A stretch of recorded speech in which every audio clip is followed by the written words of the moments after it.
Buonasera, io sono Giorgio Rutelli, vice direttore della Adnkronos. Siamo qui in diretta dalla Nato Defense College Foundation, che in questo momento sta facendo questo evento, questa importante conferenza sull'Indo Pacifico. Sono qui con il direttore della Nato Defense College Foundation, Alessandro Minuto-Rizzo, e quindi gli chiedo perché questo evento, quali sono gli obiettivi e qual è fondamentalmente l'idea dietro a questo incontro. Perché questo evento? Perché l'Indo-Pacifico, nonostante tutto quello che così appare nel dibattito pubblico, è un luogo vitale per gli equilibri mondiali, sia dal punto di vista economico che dal punto di vista strategico. Quindi va benissimo, come dire, occuparsi di cose anche più vicine a casa nostra, ma il mondo è interconnesso e quindi l'Indo-Pacifico è importante e soprattutto è importante per i nostri alleati americani. Gli Stati Uniti senza il Pacifico sono, come dire, un posto folclorico. Hanno cominciato a diventare una potenza mondiale esattamente allargandosi al Pacifico. E quindi il problema del rapporto Cina, Stati Uniti e adesso anche Russia, che comunque è presente, diciamo, in modo molto minore nel Pacifico, è una questione politica della massima importanza. Ecco, oggi qui ci sono ambasciatori appunto della regione, c'è l'ambasciatrice australiana, c'è il rappresentante di Taipei, ci sono figure che vengono da quel quadrante che si incontrano oggi con europei, americani. Qual è quindi diciamo l'Italia, qual è il ruolo dell'Italia in questo quadrante? Perché fino a qualche anno fa forse noi davamo per scontato che per noi era importante solo il nostro vicinato, il Mediterraneo allargato, ma effettivamente gli equilibri globali insomma si stanno spostando in quella direzione. Ma io direi che l'Italia a volte ha delle oscillazioni. Pochi sanno, ma noi abbiamo mandato un ospedale da campo nella guerra di Corea. Pochi ricordano, ma nel 1975 noi abbiamo mandato il Caio Duilio per sostenere, come dire, i profughi dal Vietnam, i cosiddetti boat people. L'Afghanistan naturalmente è lontano dal mare, ma sta sull'Oceano Indiano, come paesi importantissimi, diciamo, rivieraschi. Sono delle oscillazioni. In realtà adesso c'è, come dire, la consapevolezza che quello che capita economicamente in quel quadrante riguarda tutti e ha delle ripercussioni abbastanza pesanti.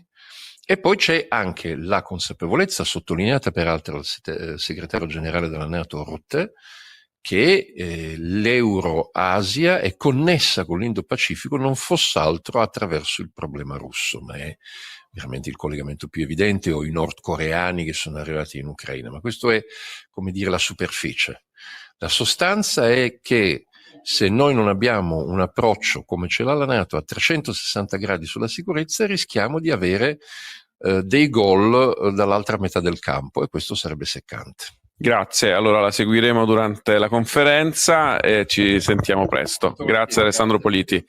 Adesso chiamo a intervenire Paolo Guerrieri, che è un professore di economia, insegna in molti posti, insegna a Sciences Po, ha insegnato in California, insomma conosce sia la realtà europea che quella americana molto bene.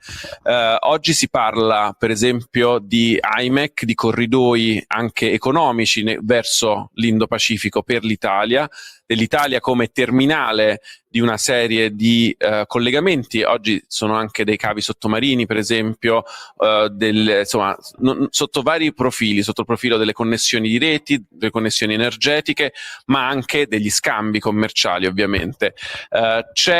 L'Italia in questo momento fa bene a guardare anche verso est, visto che verso ovest, insomma, si parla molto di dazi, di chiusura, di protezionismo.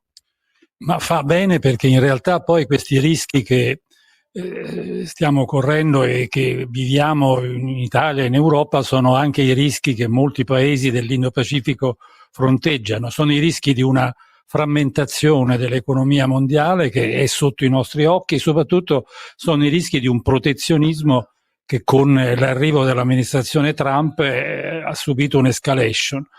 E naturalmente quello che si teme è che, nonostante che il commercio mondiale ha dimostrato una grande resilienza, perché per ora continua in qualche maniera come dire, avere anche dei record per quanto riguarda le sue dinamiche. Il rischio grosso è che in realtà poi prima o poi questa frammentazione e questo protezionismo colpiscano proprio la possibilità di questi scambi a livello mondiale. Quindi la domanda che ci si pone da noi, ma anche nell'Indo-Pacifico, è che fare?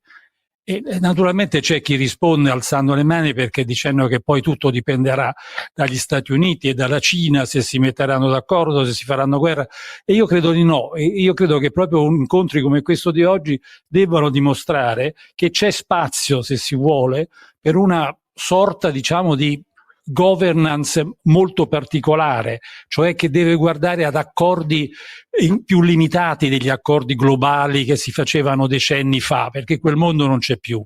Accordi tra gruppi di paesi, per esempio Europa e paesi dell'Indo-Pacifico, che quindi possano in qualche maniera consentire che per quella parte anche grande, perché noi non dimentichiamolo, l'80% del commercio mondiale non è sotto il controllo degli Stati Uniti, a questo punto questa parte si organizzi per dar luogo a queste forme di, come dire, regolazione flessibile, pragmatica, molto mirata. A me piace chiamarla un governo a geometria variabile, cioè che si adatti molto ai temi e ai luoghi. Questa diciamo, possibilità esiste perché abbiamo noi in Europa e molti paesi dell'Indo-Pacifico, il Giappone, la Corea del Sud, abbiamo gli stessi interessi a preservare un mondo che possa consentire questi scambi. Ecco, questo è l'interesse per l'Italia e per l'Europa a guardare a quest'area che appunto poi non è lontana, ma in qualche modo è iperconnessa in termini economici.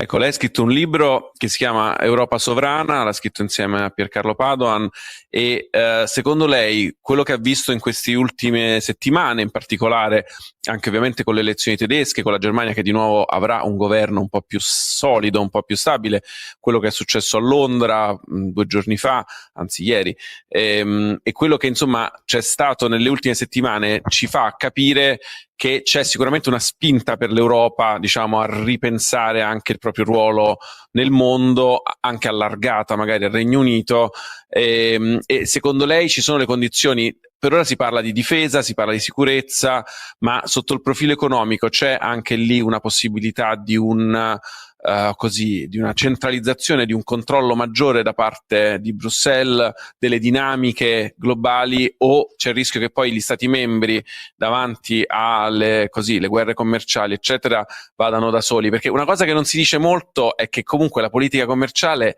oggi la fa l'Unione Europea, mentre oggi si parla metti i dazi all'Italia ma non al Belgio. In realtà si possono scegliere magari le categorie merceologiche, si possono scegliere le merci su cui mettere i dazi o meno, ma poi una volta che viene colpita l'Unione Europea viene colpita in quanto tale. Sì, le pressioni come dire, che vengono dall'esterno sono enormi, a questo punto sono molto aumentate rispetto semplicemente all'anno scorso, quindi a qualche mese fa. Allo stesso tempo è aumentato anche l'incentivo per i Paesi membri dell'Unione Europea a muoversi insieme. Lei giustamente ricorda che per esempio in campo commerciale, che insieme alla difesa, non dimentichiamolo, sarà l'area dove più poi l'Unione Europea, i paesi europei saranno chiamati in qualche modo a dare risposte, in questo campo la sovranità dell'Europa già c'è, perché la Commissione in qualche modo negozia a nome di tutti. Allora si tratta, secondo me, qui di rafforzare quello che si capisce già possa essere una risposta in chiave di attore europeo. Innanzitutto, naturalmente, si tratterà di negoziare con l'amministrazione Trump e con Trump, perché è chiaro che noi non vorremmo una guerra commerciale, ma non vogliamo neanche subire dei dazi. Quindi lì si tratterà di avere un approccio transattivo. Però noi dobbiamo poi, e questo dell'Indo-Pacifico ce lo ricorda, sviluppare quell'enorme rete di rapporti che abbiamo con tutte le aree del mondo. 50 e più paesi ne fanno parte, l'America Latina, diciamo appunto l'Asia e l'Asia del Pacifico.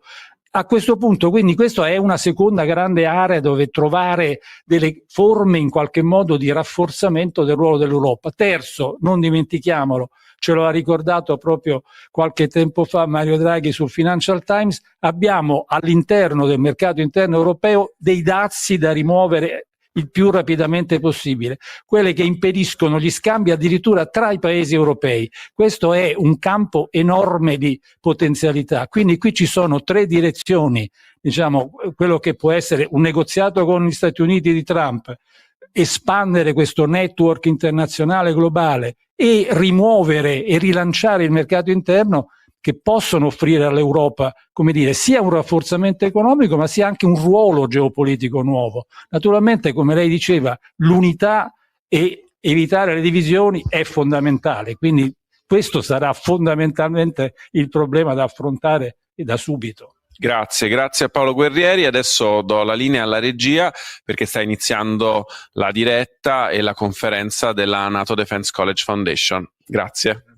Guidelines for the future.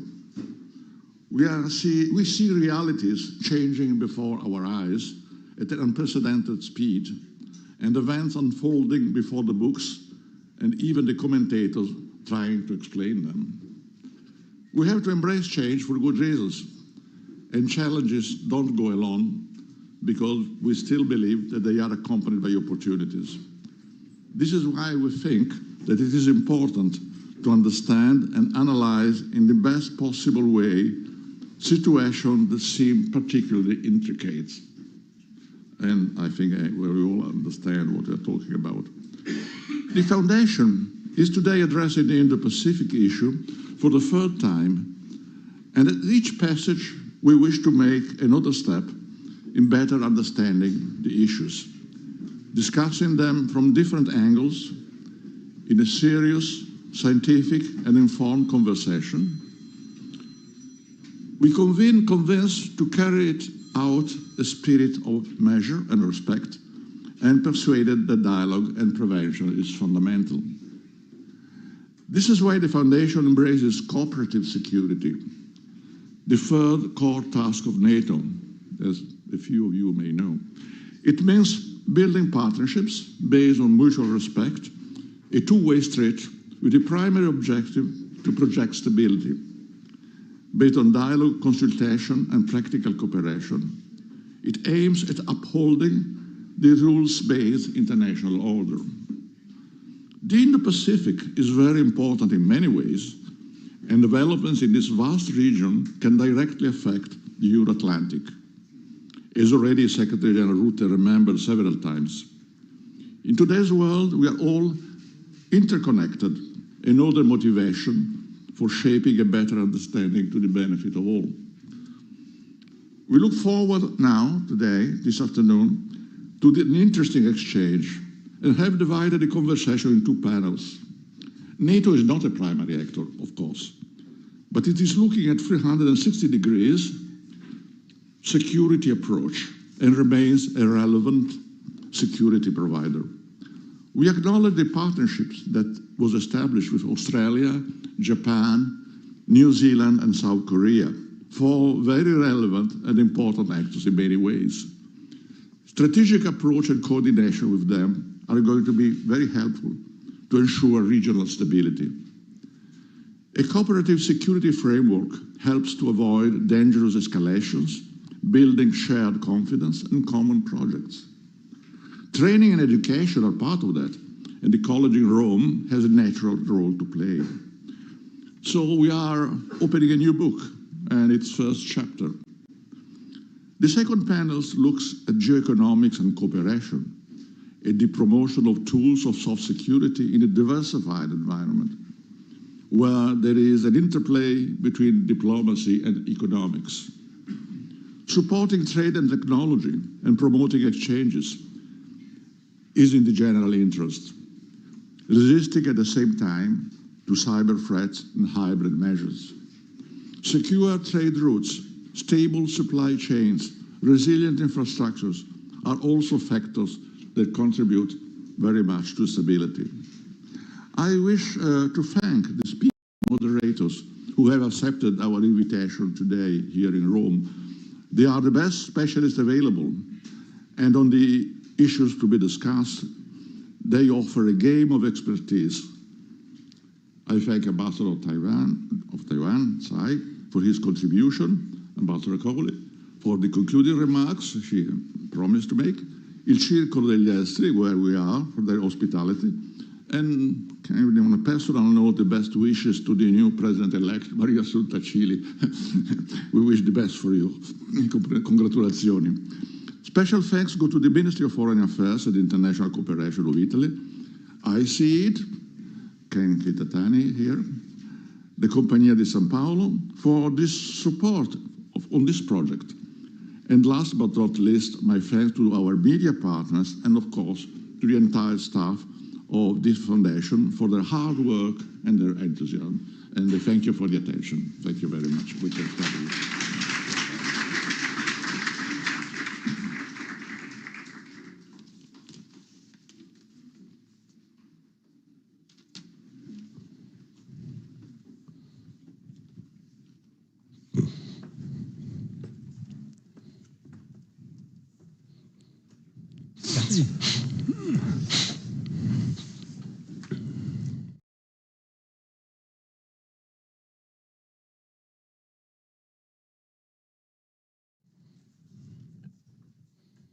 Hey, good evening.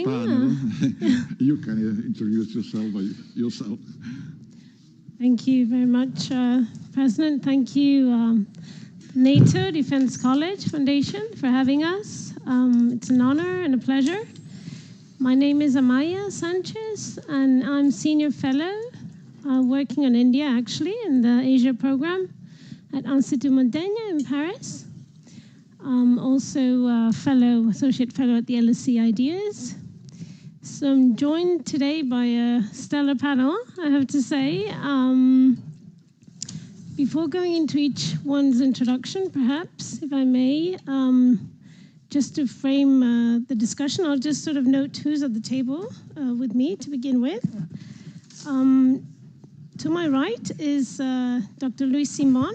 He's Director of the Center for Security Diplomacy and Strategy, CSDS, at VUB Brussels, Director of the Brussels office at Ghana Royal Institute. I will give more detailed bio in a minute of each one as they speak. Further to my right is Councillor Andrea Ramusi. He's a career diplomat at the Italian Ministry of Foreign Affairs, and currently head of the Office for NATO Strategic Issues and Political Military Affairs since September 2023 till today. To my left is Gabriele Abondanza.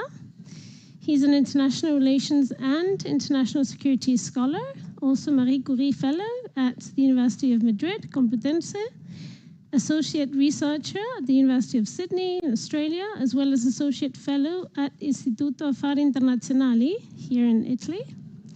And further to my left, we have Pietro De Matteis, who is currently responsible for public diplomacy engagements with the Indo-Pacific at NATO. So it's great to have someone in-house as well. Okay, so without further ado, I'll just sort of frame our discussion somewhat, even though we've already had some opening remarks, which were very much on point. So really our panel is about cooperative security, this being, as was mentioned already, one of the core tasks of NATO.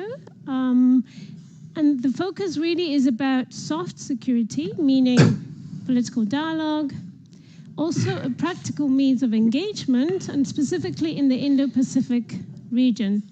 Now, as already mentioned too, there's 4 partners that NATO is more actively engaging with, IP4. Those are Japan, South Korea, New Zealand, Australia. There's also an informal NATO Plus you may know of, which includes Israel, India, which is, as I mentioned, my region of expertise is far from becoming that. But what's interesting, I think, right now is, on the one hand, the extremely convoluted geopolitical scenario we're facing, unprecedented EU-Atlantic rift.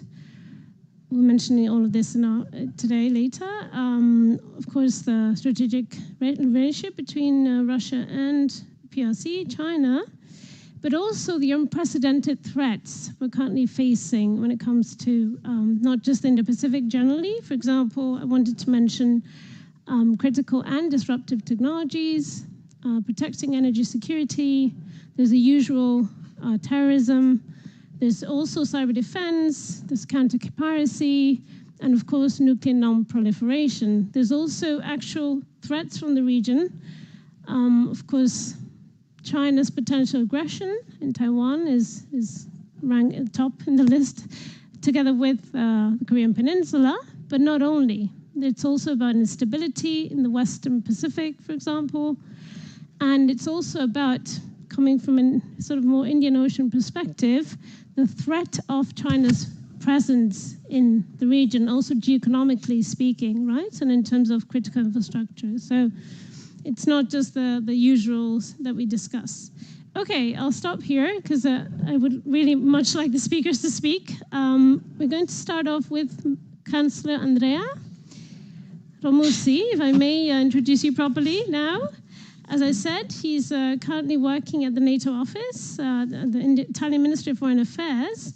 But Chancellor Romussi has a long experience in different postings involved in security and defense, including as senior civilian representative for NATO ISAF mission in Western Afghanistan, as Counselor Adjoint supporting the UN Special Coordinator's Office in Lebanon, as well as First Counselor at Italy's mission to the UN in New York.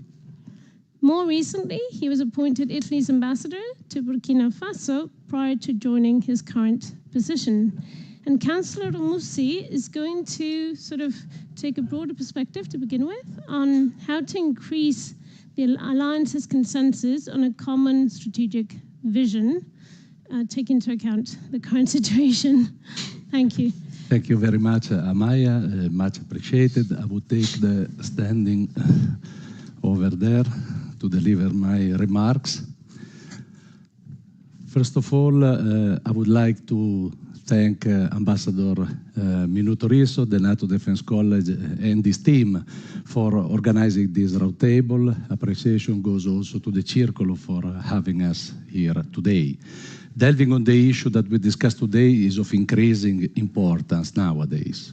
Over the recent years, we have seen the link between the security of the Euro-Atlantic and Indo-Pacific regions growing ever more, with the war of Ukraine being a catalyst. As stated in Washington at the last NATO summit, China has been a decisive enabler of Russia's war, while North Korea's participation in the hostilities has shown how this growing interrelationship between the theaters can assume a military form. At the same time, the Indo-Pacific itself remains a potential flashpoint for global instability, given its strategic importance for maritime routes and due to the many challenges arriving from that region.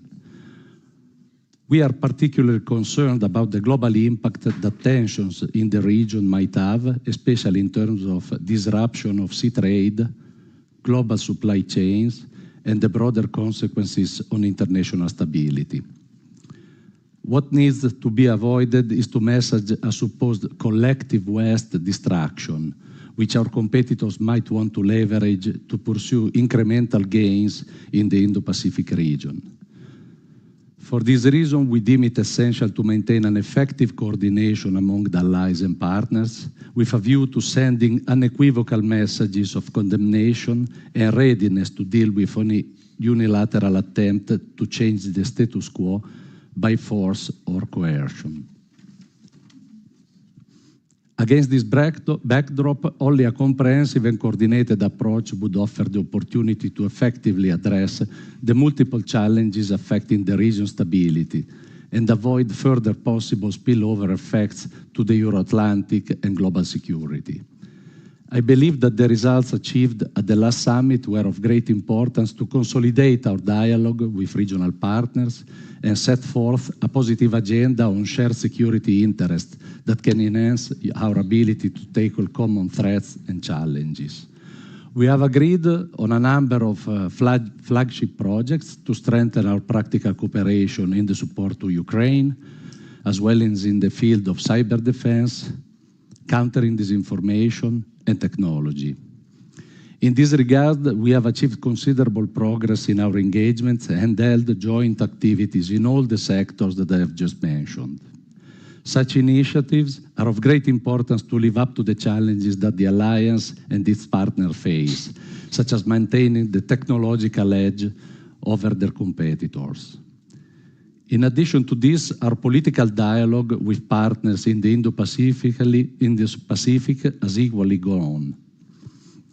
Our exchanges covered issues like the likes of arms control, disarmament and non-proliferation, counter-terrorism, maritime security, and the climate change security nexus. All of this contributes to the development of a shared understanding of the security landscape in which we have to operate. Sharing information and best practices is key to create framework to coordinate our responses and shape a common strategic vision. Further opportunity to cement our partnership take place through bilateral initiatives too. Italy has been present in the Indo-Pacific regularly over the past years, thanks to the campaigns of its Navy and Air Force. There is thus a coordinated aeronaval presence of European organizations and increased engagement with our regional partners and organizations. So these are the formal remarks I delivered, but I want also to stress other facts. In the wide spectrum of partnership that NATO holds around the world, the IP4 are the most advanced country, and the partnership is mutually beneficial in the sense that they are not only demander of technology assistance, but we are basically playing on an equal footing with the four countries, Japan, South Korea, Australia, and New Zealand. They belong also to other formats, some of them. I mentioned here the AUKUS, in which, for instance, Italy is developing an interest for the technology sharing that it might open up to. So these are important, and not only for the high level of cooperation we can develop, but also because we share the same values and principles. This is very important, especially nowadays where we see that the alliance is somehow under duress, under having difficult times, whereby we think it is important to cement the alliance glue and to go back to the original purpose of NATO. So developing further this relationship, I think it goes in the right direction with the IP4, and we understand that it is required of us to make this effort, but Italy has already been participating in exercise and several other naval campaign, diplomacy campaign in the region. It's an interest multifaceted. It's not only about security, it's also about naval diplomacy, but it is important to see in the coming months and years the way we will be able also to keep on performing this exercise and this partnership. I think it is vital, but the extent to which we will be able to go, it will depend also on the scenario in the European continent. Thank you.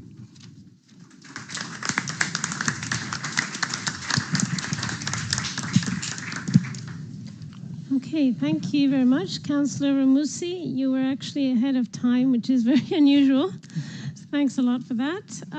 We now have Dr. Luis Simon. I'm going to introduce him properly as well. As I mentioned, he's director for the Center for Security Diplomacy and Strategy, VUB, also director for the Brussels office of Elcano Royal Institute. He's also senior associate, non-resident of CSIS in Washington, D.C., as well as visiting fellow at the Robert Schuman Institute for Advanced Studies at EU Institute. Luis is currently leading a European Research Council consolidated project on US-China rivalry and its implications for Europe. His areas of expertise include international security, US foreign and defense policy, European security, transatlantic relations, as well as Asian security, and he's well published in a number of these topics.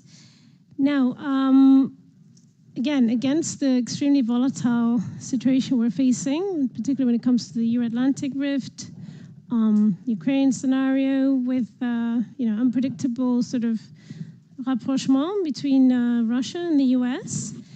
How would you consider, what are the sort of new emerging paradigms, would you say, on China in terms of how should NATO engage, and perhaps you can unpack this among these different sort of new alliances and partnerships that are coming up? Thank you. Thanks, Amaya. I think that was a quite long introduction of my bio. It sounds like you're introducing a very important person. And I think you used up all of the extra time that I was planning to use from, sorry, I didn't realize when I sent the bio. But thanks for the intro, and thanks, Ambassador, Director, for the invitation. And for the questions. I'm just going to follow up on some of the stuff that Andrea was mentioning. He anticipated a lot of my points. I think if we try to look at the war in Ukraine, which of course is very much in our minds these days, through a broader sort of systemic lens, I would say that at least up until 2 weeks ago, which is when everything sort of came crashing, one of the key takeaways from the war is that it sort of animated the consolidation of, and this is Biden administration language, 2 sets of adversarial geopolitical alignments, however loose, however fragile or imperfect they might be. On the one hand, you would have this sort of continental pan-Eurasian alignment of authoritarian powers structured around the Sino-Russian partnership, but also including North Korea and Iran. And I don't need to dwell on the various ways in which China, DPRK, and Iran have enabled Russia's war machine and defense industrial operation, both directly and indirectly. Andrea already touched on that.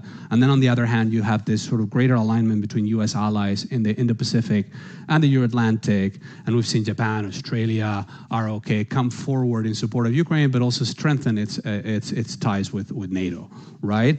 However, it seems that the current US administration is questioning or even challenging the notion of this notion of adversarial geopolitical alignments, right? And I think this, if confirmed, this could be a big deal, both because the US is the center of gravity of one of these 2 alignments, but also because it's the US government, to be more precise, the previous administration, who's actually advanced this frame or narrative of adversarial geopolitical alignments, right? And ever since Russia launched its full-scale invasion of Ukraine in February 2022, there's been a rather intense debate in the United States about going back to China, about the opportunity costs of engaging, of supporting versus not supporting Ukraine, and more concretely about how US engagement or non-engagement in Ukraine impinges on the balance of power between the United States and China, right? So looking at Ukraine through a China lens, right? And many experts sort of looked at Ukraine and China as a zero-sum game, right? And they were telling us in terms of trade-offs, and they were telling us that every dollar that the United States spends in supporting Ukraine is a dollar it cannot use to counter to reinforce the US military position vis-a-vis China in the Pacific, which should be the priority, right? And I think this seems to be the priority, this seems to be the perspective of, in the second Trump administration, Secretary of Defense Hegseth told us as much at NATO headquarters in Brussels 2 weeks ago. He said that the need to beef up its military position in the Indo-Pacific unavoidably compels the US to downsize its engagement in Europe. And I think that clashes with the logic laid out by the Biden administration, who insisted that supporting Ukraine would generate payoffs or synergies vis-a-vis China. According to the Biden administration and to many of the US Indo-Pacific allies, by standing up for global norms whenever and wherever they are challenged, the US and the international community would send a powerful deterring, if you will, signal to China that would lead Beijing to think twice before making any sort of revisionist move territorially, right? So I think we can safely say that the Biden and Trump 2 administrations feature different perspectives on how the Indo-Pacific and the Euro-Atlantic regions interface, in the sense that Biden underscored the importance of global norms, treated China and Russia as a more or less coherent bloc, and prioritized cross-regional cooperation between US allies in the Indo-Pacific and the Euro-Atlantic. And Trump could very well be challenging every single one of those propositions. He's emphasized the need to establish a clear ranking of priorities. China comes first, and to be more precise, the China challenge in the Indo-Pacific comes first, everything else is secondary or even superfluous, it could be. He seems to be rejecting the logic of treating China and Russia as a coherent bloc, and could even be trying to look for wedges and to create divisions between the two. There's a debate on that, happy to talk more about that later. And then he doesn't seem to be, this is not confirmed, but he doesn't seem to be as interested or invested as Biden in fostering cooperation between U.S. allies in both regions. He prefers to deal with allies bilaterally, right? Not even within the same region, right? So having said that, I think insofar as Trump's approach towards Ukraine and Europe appears to be partly or even largely informed by calculations relating to China and the Indo-Pacific, then I think we can say that there is a very important thing that the Trump 2 and Biden administrations share or have in common, meaning that both recognize the logic of a high degree of interdependence between the Euro-Atlantic and the Indo-Pacific region. So that broader principle stands, and this is a big deal in the sense that it sends us the message that whatever happens in Europe, whatever boils in Europe, often cooks outside of Europe, and more often than not the Indo-Pacific. And that sort of relates to the plea for Europeans to at least have eyes and ears and get a sense of what's happening, what's cooking in the Indo-Pacific. And I think at the heart of this picture lie a series of questions around the nature and scale of the Chinese challenge to US power, some of which I would say are reminiscent of all Cold War debates about the nature and scale of the Soviet threat and how to counter it. And namely, and I think I would highlight a few questions, should China be seen as a regional, i.e. Indo-Pacific-centric or Indo-Pacific-only threat, or a global one from a US perspective? How much effort should the United States devote to countering China in the Indo-Pacific versus countering China elsewhere, outside of the Indo-Pacific? How important is it to counter Chinese presence or China's influence in Europe vis-a-vis countering China's presence or China's influence in other regions? How much effort should the United States devote to countering a low-cost Chinese effort to create instability in Europe, in regions like Europe or the Middle East? And then, of course, last but not least, what is the level of coordination between China and Russia, and to what extent, if at all, can that relationship be, I wouldn't say manipulated, but influenced, right? I think those are the key points, and which are sort of very much guiding foreign policy debates right now. Thanks. Hey, thank you. That was a lot. Food for thought. Thanks a lot. Still some time. Yeah, still 30 seconds left. Well done. It definitely gave us an excellent sort of framing, right, of, as you say, key geopolitical debates and broader picture, which is very much needed, also in terms of trade-offs, as you mentioned, and U.S. administration's priorities at the moment. So let me move on to Dr. Gabriele Amondanza, sitting to my left. As I mentioned, he's an IR scholar, an international security scholar as well, currently based in Universidad Complutense in Madrid. After many years of working on the Indo-Pacific in Australia, he is now cooperating with a number of universities. I mentioned before University of Sydney, as well as IAI here in Italy, think tank. And he actually mentions to be the first scholar to bring the concept of the Indo-Pacific, I assume, right, to Italy's academic circles. Which Someone had to do it. Quite a feat. He currently works alongside academics, policymakers, diplomats, and a number of officers to actually try and do what we're doing today, which is foster cooperation between the many actors in the Indo-Pacific.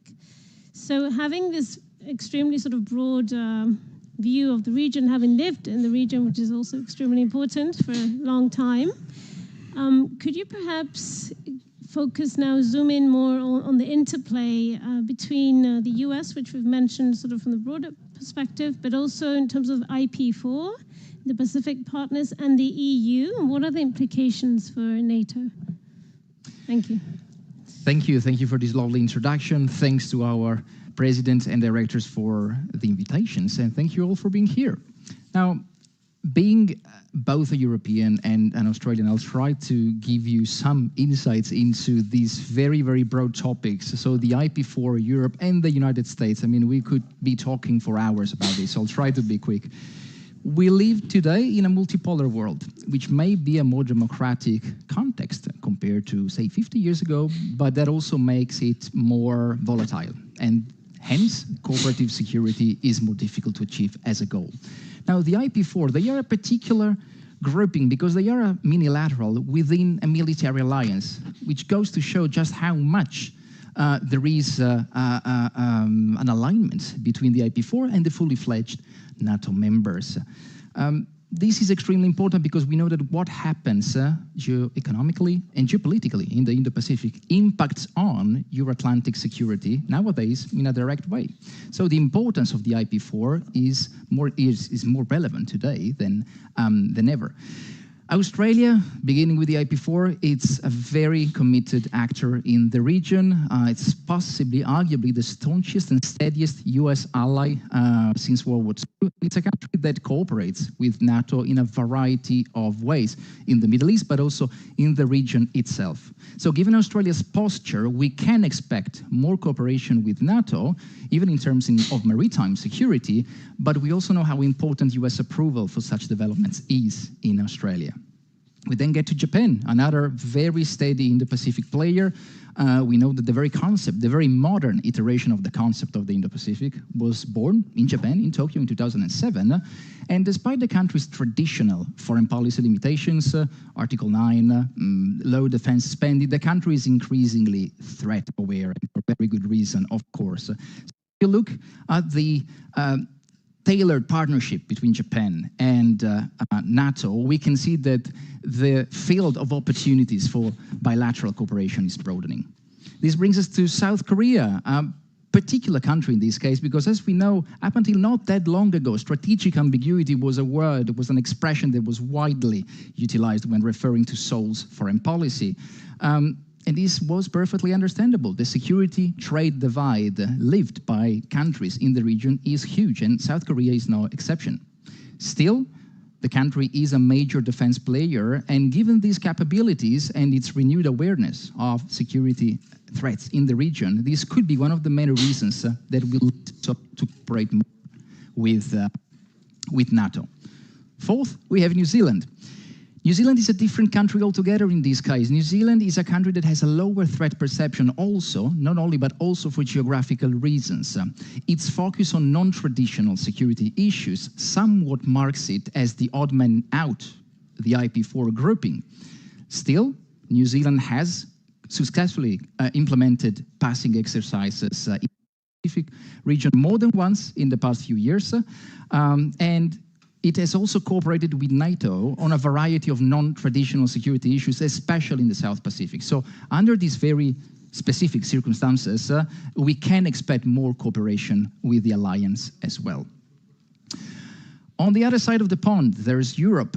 Europe, which, as we know, joined these debates late for a variety of reasons. I've only got 4 minutes, so I cannot really tell you why, but you all know this better than me. The good news is that Europe is finally pivoting to the Indo-Pacific, and that also meant and means cooperating with NATO, not just in the Indian Ocean as in the past. Everything began with France, the country that spearheaded the European Indo-Pacific approach through a very effective combination of hard and soft power, not only capabilities, but policies as well.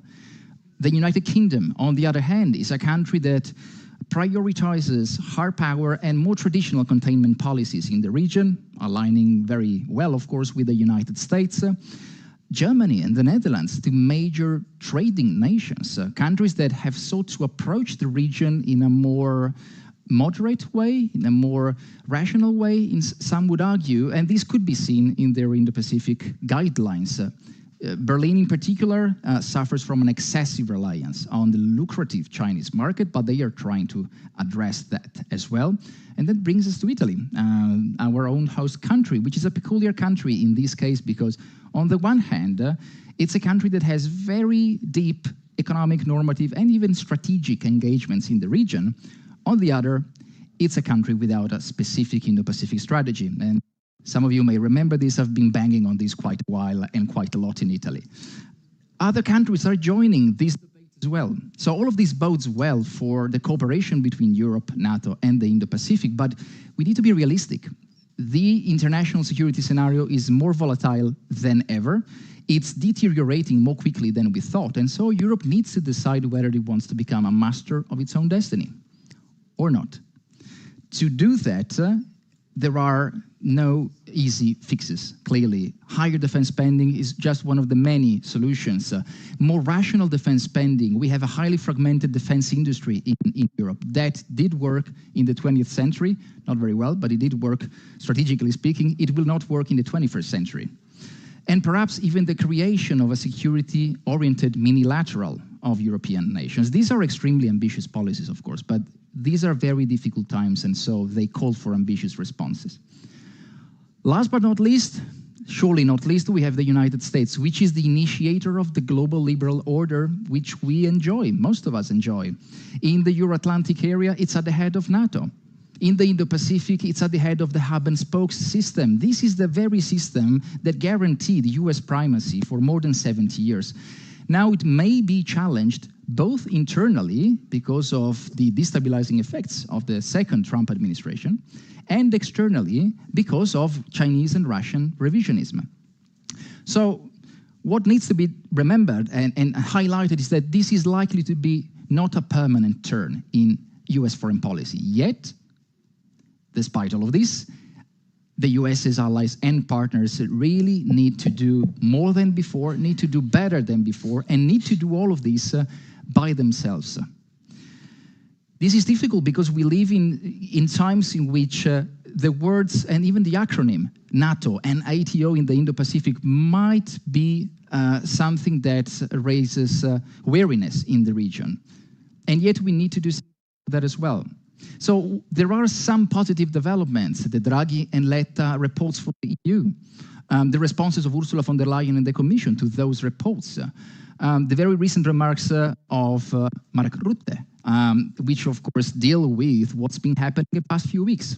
But only time will tell if these positive developments will bring about actual foreign policy shifts or not. As my colleagues already said, we could be talking about this for ages. So for now, I'll just thank you for your attention, and I look forward to the Q&A later on. Thanks.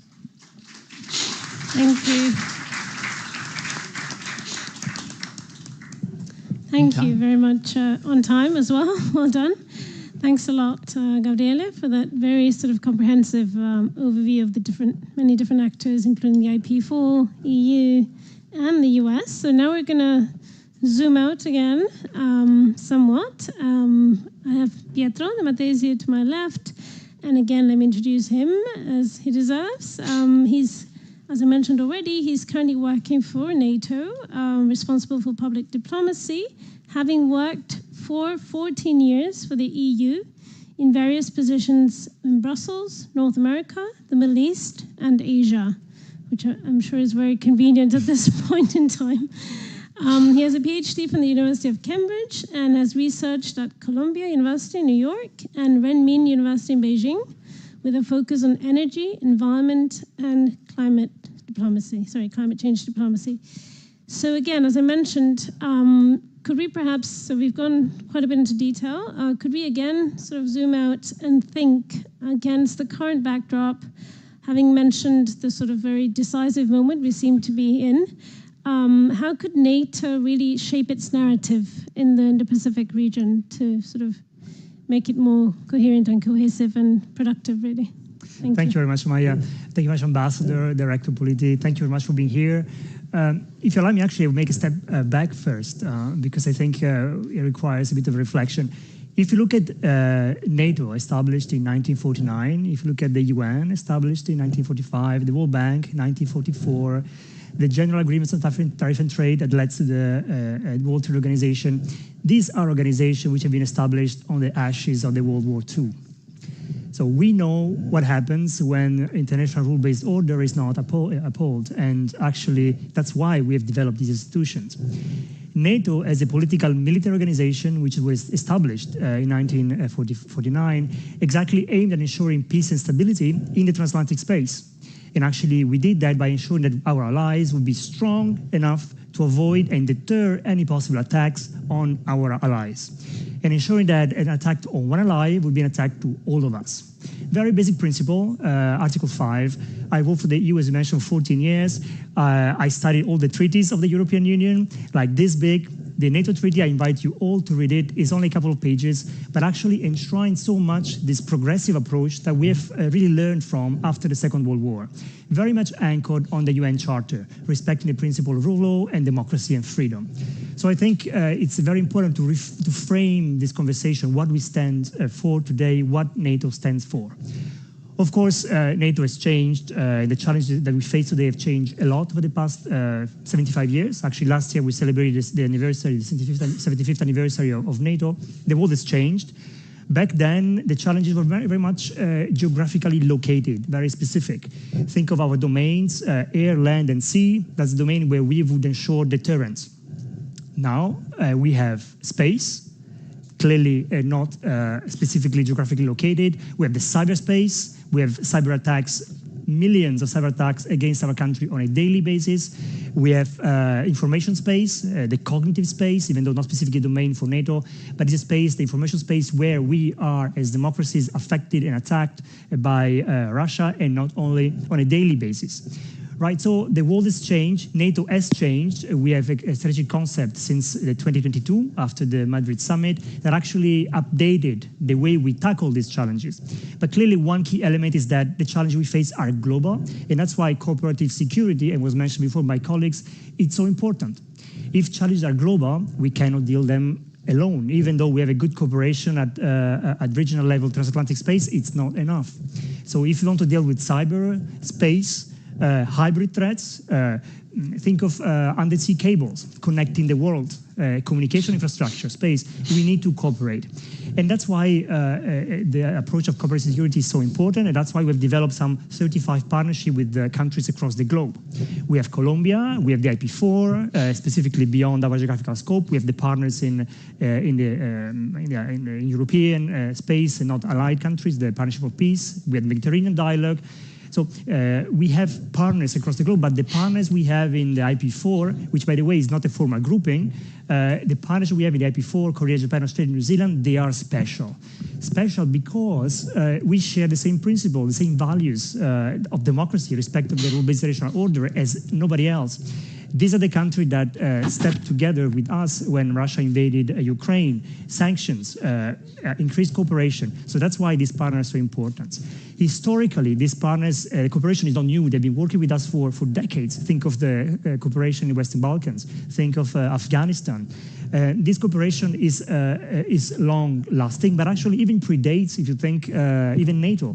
Think of the 70,000 Australia and New Zealand soldiers who died to protect freedom and democracy on our continent. So this cooperation is much more rooted than we usually think. So if Russia or China says that we are expanding to the region, that's not true. The cooperation is rooted on the principles of democracy that we really share.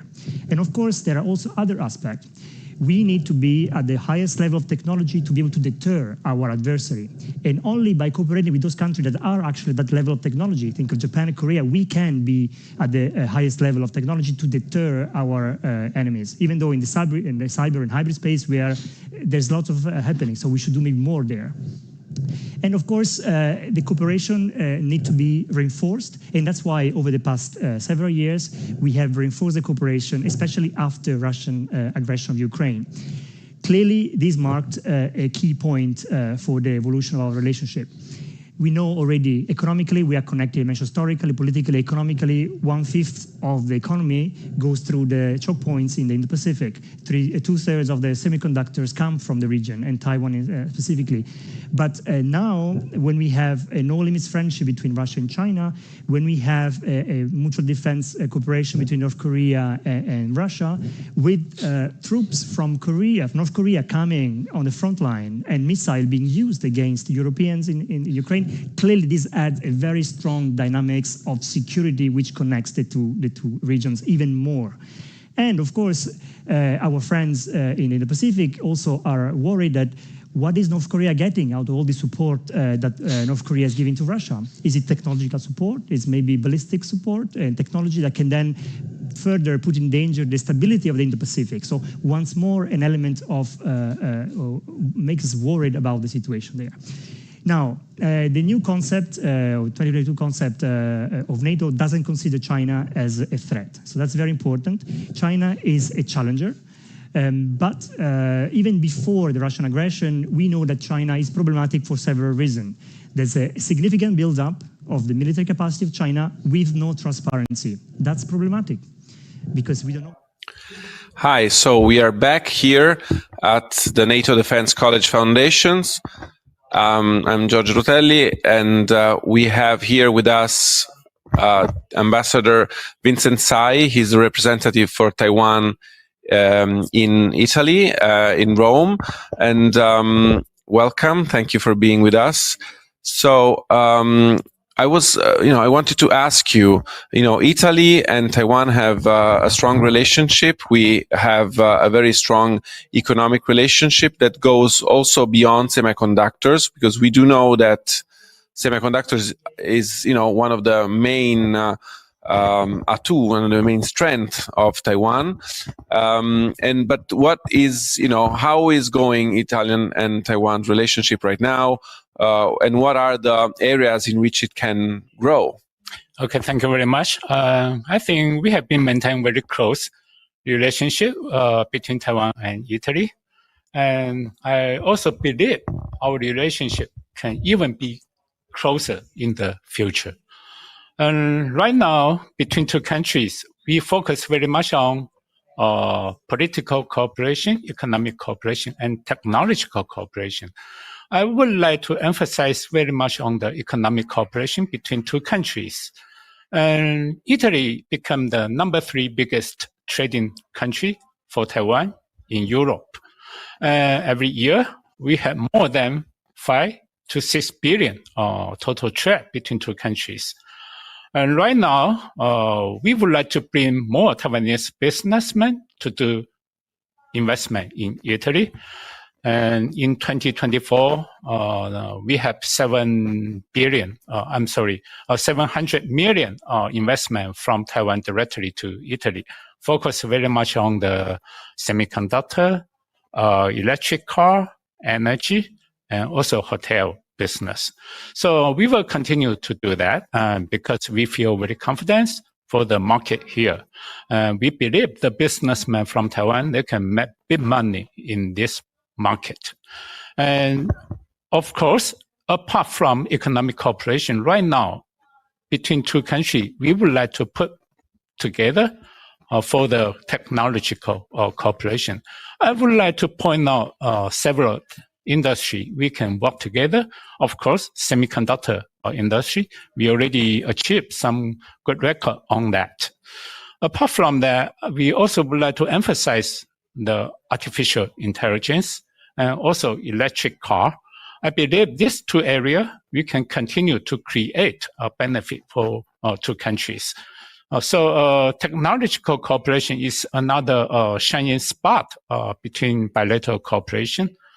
And of course, the most important thing, political cooperation. I thank you very much for the strong support from Italian government in 2024 hosting G7 meeting, and show very strong support for Taiwan and also for the Indo-Pacific region. I believe this kind of tone will continue to be echoed by the follow-up country, which will be Canada, going to host G7 in this year. So we thank you very much, Italian government's long-standing support.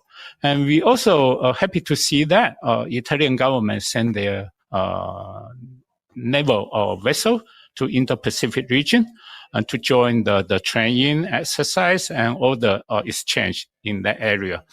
And we would like to work together with the other regional partners, also including European countries, to uphold the peace and stability in Indo-Pacific region. Yes, this seminar is about soft security, but we can also talk about hard security. What is happening right now in the seas around Taiwan is preoccupying many international observers. Do you think that Taiwan's security is at risk right now, or do you think that NATO and European allies and the American allies will, continue supporting Taiwan's, claim for security and stability? Okay, we see many things changing day by day in Indo-Pacific region, but one thing never changed: China's coercion and pressure on Taiwan. This thing never changed. From China, every day sending their aircraft and naval vessel to and near Taiwan. So I think we continue to receive this kind of threat from China. Right now, I think we made our policy very clearly. First, we would like to maintain peace and stability across the Taiwan Strait. Secondly, we would like to have a normal dialogue with PRC under the mutual respect and equality. And we also would like to work with the other democratic countries, including Italy and the United States and the other countries in the region, to put our effort to maintain the peace in that region. Of course, we see the growing participation from the international community in Indo-Pacific region, especially from the G7 country, also from the Europe and the other Indo-Pacific country, including Japan, Korea, New Zealand, and Australia. And so I would like to emphasize that we work together with those countries on the same direction. Only one purpose and only one objective. We would like to maintain peace in the region. Thank you. Thank you to Vincent Tsai. And I will now go, we will now go back to the live streaming of the conference from the Nato Defense College Foundation. Real meeting on defense ministers in November that actually wants to support cooperation on defense industry. Okay, thank you for that, Pietro. I wanted to move over to Councillor Ramusi, but in fact this question is to both of you in different ways. You mentioned, Councillor, the idea of, I believe, Ukraine as a collective West destruction. Is that correct?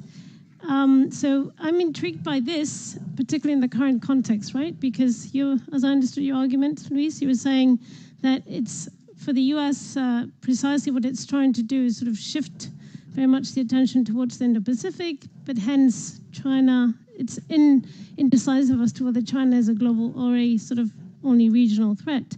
So can you elaborate more on how this so-called collective West destruction you think could play out with regards to the Indo-Pacific specifically and against the current rift, but also in terms of NATO's role in the region? And perhaps, Luis, your own perspective on this idea of the collective West destruction? Yes, Please. Thank you. I think it is important to keep, the momentum high and to build on that momentum so as to avoid distraction. I want to reference here to another link because typically we have this focus when we talk about the Indo-Pacific as a region, but actually we are talking also about the players. The players are especially China. And what is happening today, there is a new link basically between the dynamic in the Indo-Pacific and the Arctic Wave, which goes all the way around to the North Atlantic. And it is not by chance that we think President Trump spoke about Greenland, about rare earths, about militarizing the island and making it part of the game. Because today, for the first time since the Second World War, basically, since when NATO was established, we can see the safety of navigation in the Atlantic at stake. Because with the opening up of the melting of the ice and the opening up to the new routes. We already know that China proclaimed itself a near Arctic state and is teaming up with Russia in that area. So we think that the navigation, freedom of navigation and the security of the Atlantic is at stake, and that was something that never happened before. So I think there is a strong link also in the dynamics in the Indo-Pacific on the route north. So this brings us also to some risk of regionalization of NATO, whereby you have the major player, the US, building up strong ties with northern countries to secure the Arctic, to close up that way, which opens up now. And we already elaborated on the diminishing interest in the security of the continental Europe from the US. It is something which is unfolding ahead of us. And, these are dynamics that are not in line with the spirit of the alliance, whereby solidarity should be at 360 degrees, but priorities are taking shape, and new priorities are being shaped. So I think this is an important aspect to point out. So distraction means that you pay less attention to some quadrant than the others, but to some extent it's difficult to avoid given the amount of capabilities that you can deploy. Thank you. Thank you. Yeah, Yes, sure. I mean, I don't know if I would, use the word distraction, at least as far as Europe is concerned. I think the future of the European security architecture hinges on what happens in Ukraine right now. Having said that, I think the argument coming from the US that the United States will want to prioritize, this is what Hegseth was saying in Brussels a few weeks ago, right? He was saying, guys, we stand by the alliance, but you need to understand that the geopolitical realities are such that we're going to have to focus primarily on the Indo-Pacific, and that means that, resources are scarce and so on. It means we're going to have to do less in Europe. I think there's an argument that the Americans have been saying for a while. They're saying it now in more explicit terms, and I think it's an argument that we Europeans should take seriously. I actually think that it's in the European interest that the United States bolsters its position in the Indo-Pacific as much as possible, because that is where the main challenge to U.S. power and to the entire geopolitical ecosystem that has formed around it, which includes the Euro-Atlantic structure, is coming from. So I think it's in our interest that the United States, it's in our collective interest that the United States strengthens its position in the Pacific region. I think the challenge now, in the coming weeks, days, weeks, and months and years, is to come up with a new sort of bargain that recognizes that we need to step up we Europeans need to step up in Europe so as to free up as much US bandwidth as possible, so that the United States can concentrate, not fully, but primarily in the Indo-Pacific, which is what they want to do anyway, while still recognizing that we need US involvement, US engagement in Europe.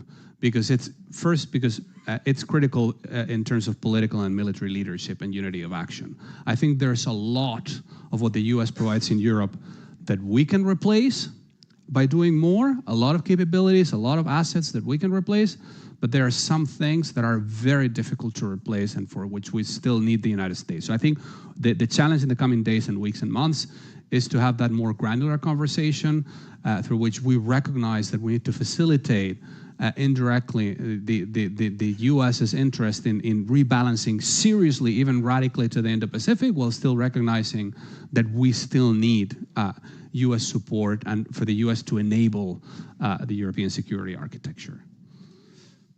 Okay, thank you. I guess it's a bit the notion of division of labor, but meaning Indo-Pacific and China is still an issue for Europe that I see as, and of course, capabilities. I was reading today that the US already is talking about withdrawing from the Baltics, for example, withdrawing from, as in part of NATO and other Western European countries. So we'll see. But moving on to you, Gabriele, and sort of trying to be constructive and, providing also solutions and suggestions. Do you foresee, because you speak about a multipolar world, all these different sort of actors coming in, very volatile scenario. Do you foresee an enlargement, perhaps, of sort of IP4, even if it's not a formal alliance as such? Like we talk about NATO plus. Could you foresee, as a solution, in a way, let's try and enlarge? I'm thinking of the Philippines, perhaps. India, I would argue, is far away, but Indonesia, other players in the region, perhaps. Is that, do you think, realistic or completely off? What do you think? Well, what a question. Yes, we do live in times that require lateral thinking. This is a buzzword for everything and anything, but we need to think outside the box now, because what we relied upon may be there after this Trump administration or may not be there after the end of the Trump administration. Not as we knew it. So we need to take what's happening seriously for the first time, I think, because we Europeans have relied on Washington for a lot of time and for too long, perhaps. So as Louis was saying, we need to take what's happening quite seriously, which means that since new alliances as such are extremely rare and unlikely so far, perhaps we could take advantage of the second best option, which is alignments, which means minilaterals. There have been quite a lot of calls for a particular special security focus grouping of European countries that actually coalition of the willing, of those who wish to take European defense and their partners seriously. We could perhaps envisage something comparable, but tuned down in the Indo-Pacific. Especially in Southeast Asia, confrontational tones are best avoided. They didn't work in the past, and especially Asian countries, considering how close they are to China, how much they rely on Chinese money, they are understandably wary of confrontational approaches. But minilaterals, they offer the flexibility of discussing about defense, discussing about defense procurement, discussing about military exercises, which of course is something that we've been doing for quite a while. So enlargement of the IP4, why not? It's not that rooted as a grouping, and so it the flexibility that we need. But I would also look at the idea of Quad Plus, for example, and there are regional groupings that could work in a way that guarantees cooperative security, but only to such an extent, because the Indo-Pacific is very different from the Euro-Atlantic. There's not just China, but there's the issue of Taiwan. There are so many regional differences that will take time to appease. So IP4 plus, maybe, Quad plus is already on the table for a few countries, but we need to talk about this right now. We cannot really wait that long anymore, I think. Absolutely. Okay, let's open the floor. As far as I can see, we still have 10 minutes left. So please, whoever wants to ask a question, go ahead.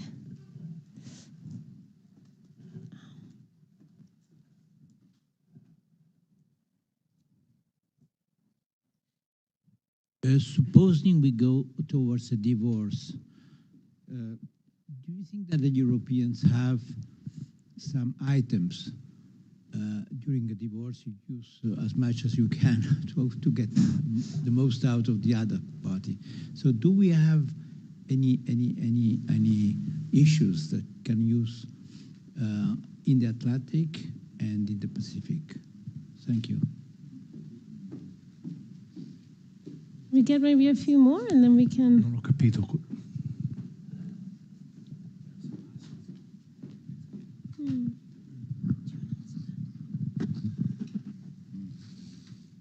Good evening. I have a question for all the people that participated of this meeting, which is in the future and the most important content of the transatlantic relationship between the United States of America and the Union European after the two recent important event, as the meeting between the United States administration against Zelensky in Washington, D.C., And after the recent vote inside of the ONU Assembly, who the United States vote together entered Russia, North Korea, China, and Belarus, respect of the Ukrainian problem, crisis. Thank you.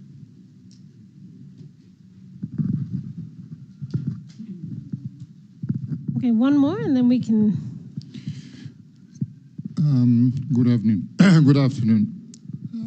During these presentations, I haven't heard one single word about one important country in NATO, which is in the Pacific, which is Canada. What is the role that Canada is expected to play, considering that it is both on the Atlantic and on the Pacific, and considering the strategic capacity of Canada of supply, of whatever strategic supplies are concerned? Thank you. Okay, thank you.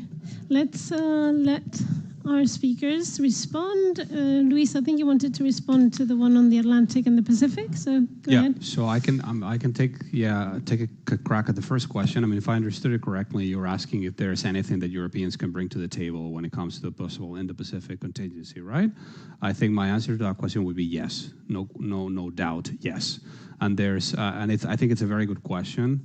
Very often in Brussels and in Europe, the discussion is, we're just too busy focused on Europe, and we don't have either the political will or the military capability to bring anything meaningful to the table if it comes down to a high-end fight in the Indo-Pacific.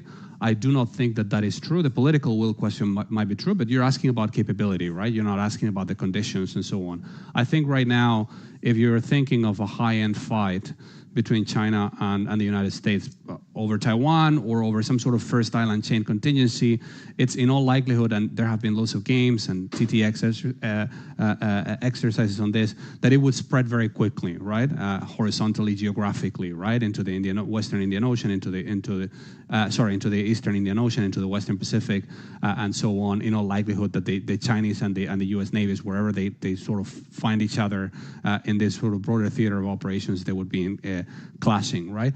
I think in that context, there are, particularly also considering the state of development of China's so-called anti-access and area denial capabilities within the first island chain, which make it very difficult for any foreign power to access the theater, that the most important, the most relevant capabilities from a military perspective would be stealth combat aircraft, but all of the bases available in the area are vulnerable to Chinese missiles, which means it is not that relevant. And then long-range fires, like particularly intercontinental range fires, and submarines.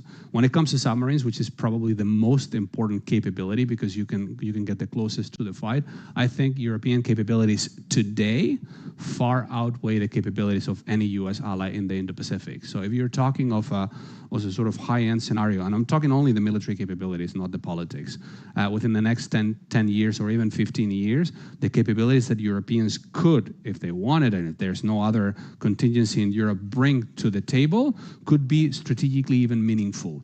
Particularly the British and French, because they have nuclear-powered submarines, which, as you know, are far more capable, but also other European countries like Italy, like Spain, like Sweden, and so on. So the answer would be yes. Okay, thank you for that. Gabriele, you wanted to answer the second question, I believe. I know, Pietro, if you want to add something as well? Well, that's a very interesting question. So thanks for making it. What's the future of relations between the United States and Europe, generally speaking, I think?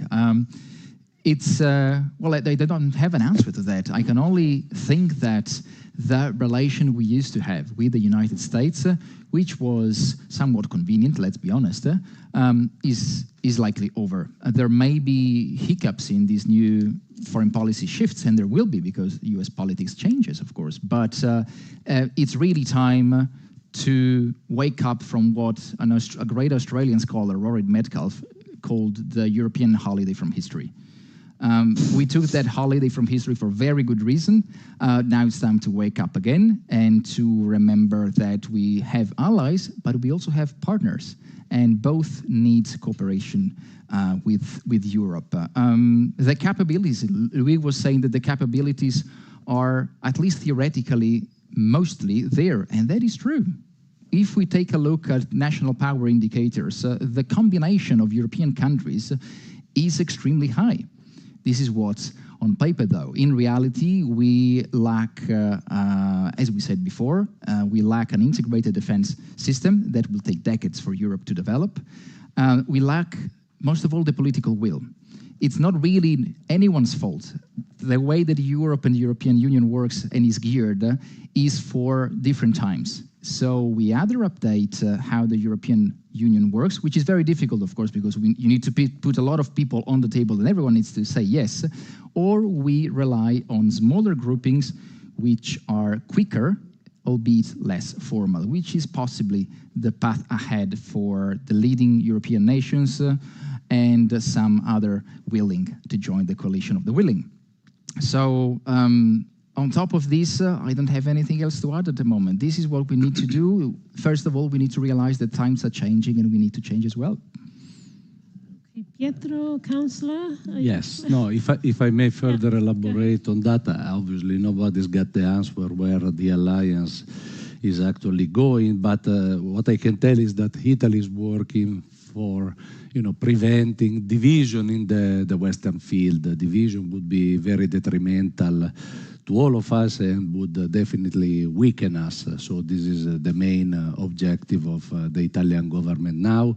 There is a new perspective, a new vision for politics coming from the other side of the Atlantic today. But some are facts. Trump has not arrived on January 20, 2025, but he arrived on January 20, 2017. And we all remember the call for increasing the spending. Basically, we are a certified free rider since 11 years at the Wales summit, because that is what, when after Crimea we decided to step up the contribution. So a lot of time has passed, and now this is a fact. Obviously, I think there is a lot of tactical pressure also from the US. They have a very strong interest in several assets that they have in Europe, the replacement of which is not really foreseeable in the short run. So we have to work to keep them, together with us, to maintain the alliance. We already have been going through, the period in which some president called it as a brain dead. So now we have another challenge to revive the alliance and make it even stronger.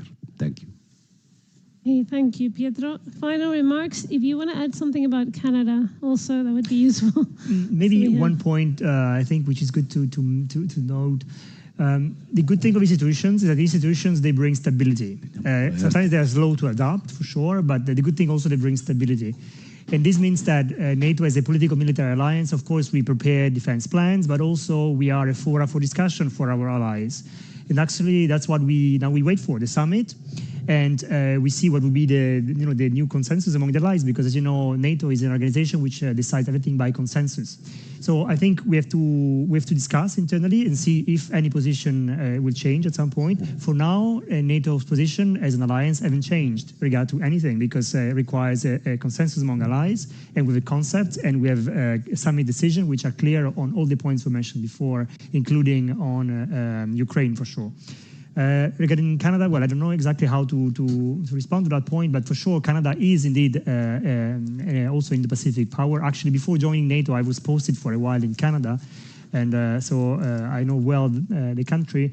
It's a country which has extraordinary potential to contribute to the alliance, and I think not only because of that specific theater, but also for the Arctic theater, they have an exceptional capacity to bring value to the alliance, and it will be even more important in the months and years to come, for sure. Okay, well, I think we have to stop here. Thank you, all of you, for this great discussion, very informative and very rich, and thank you all for listening. Well done.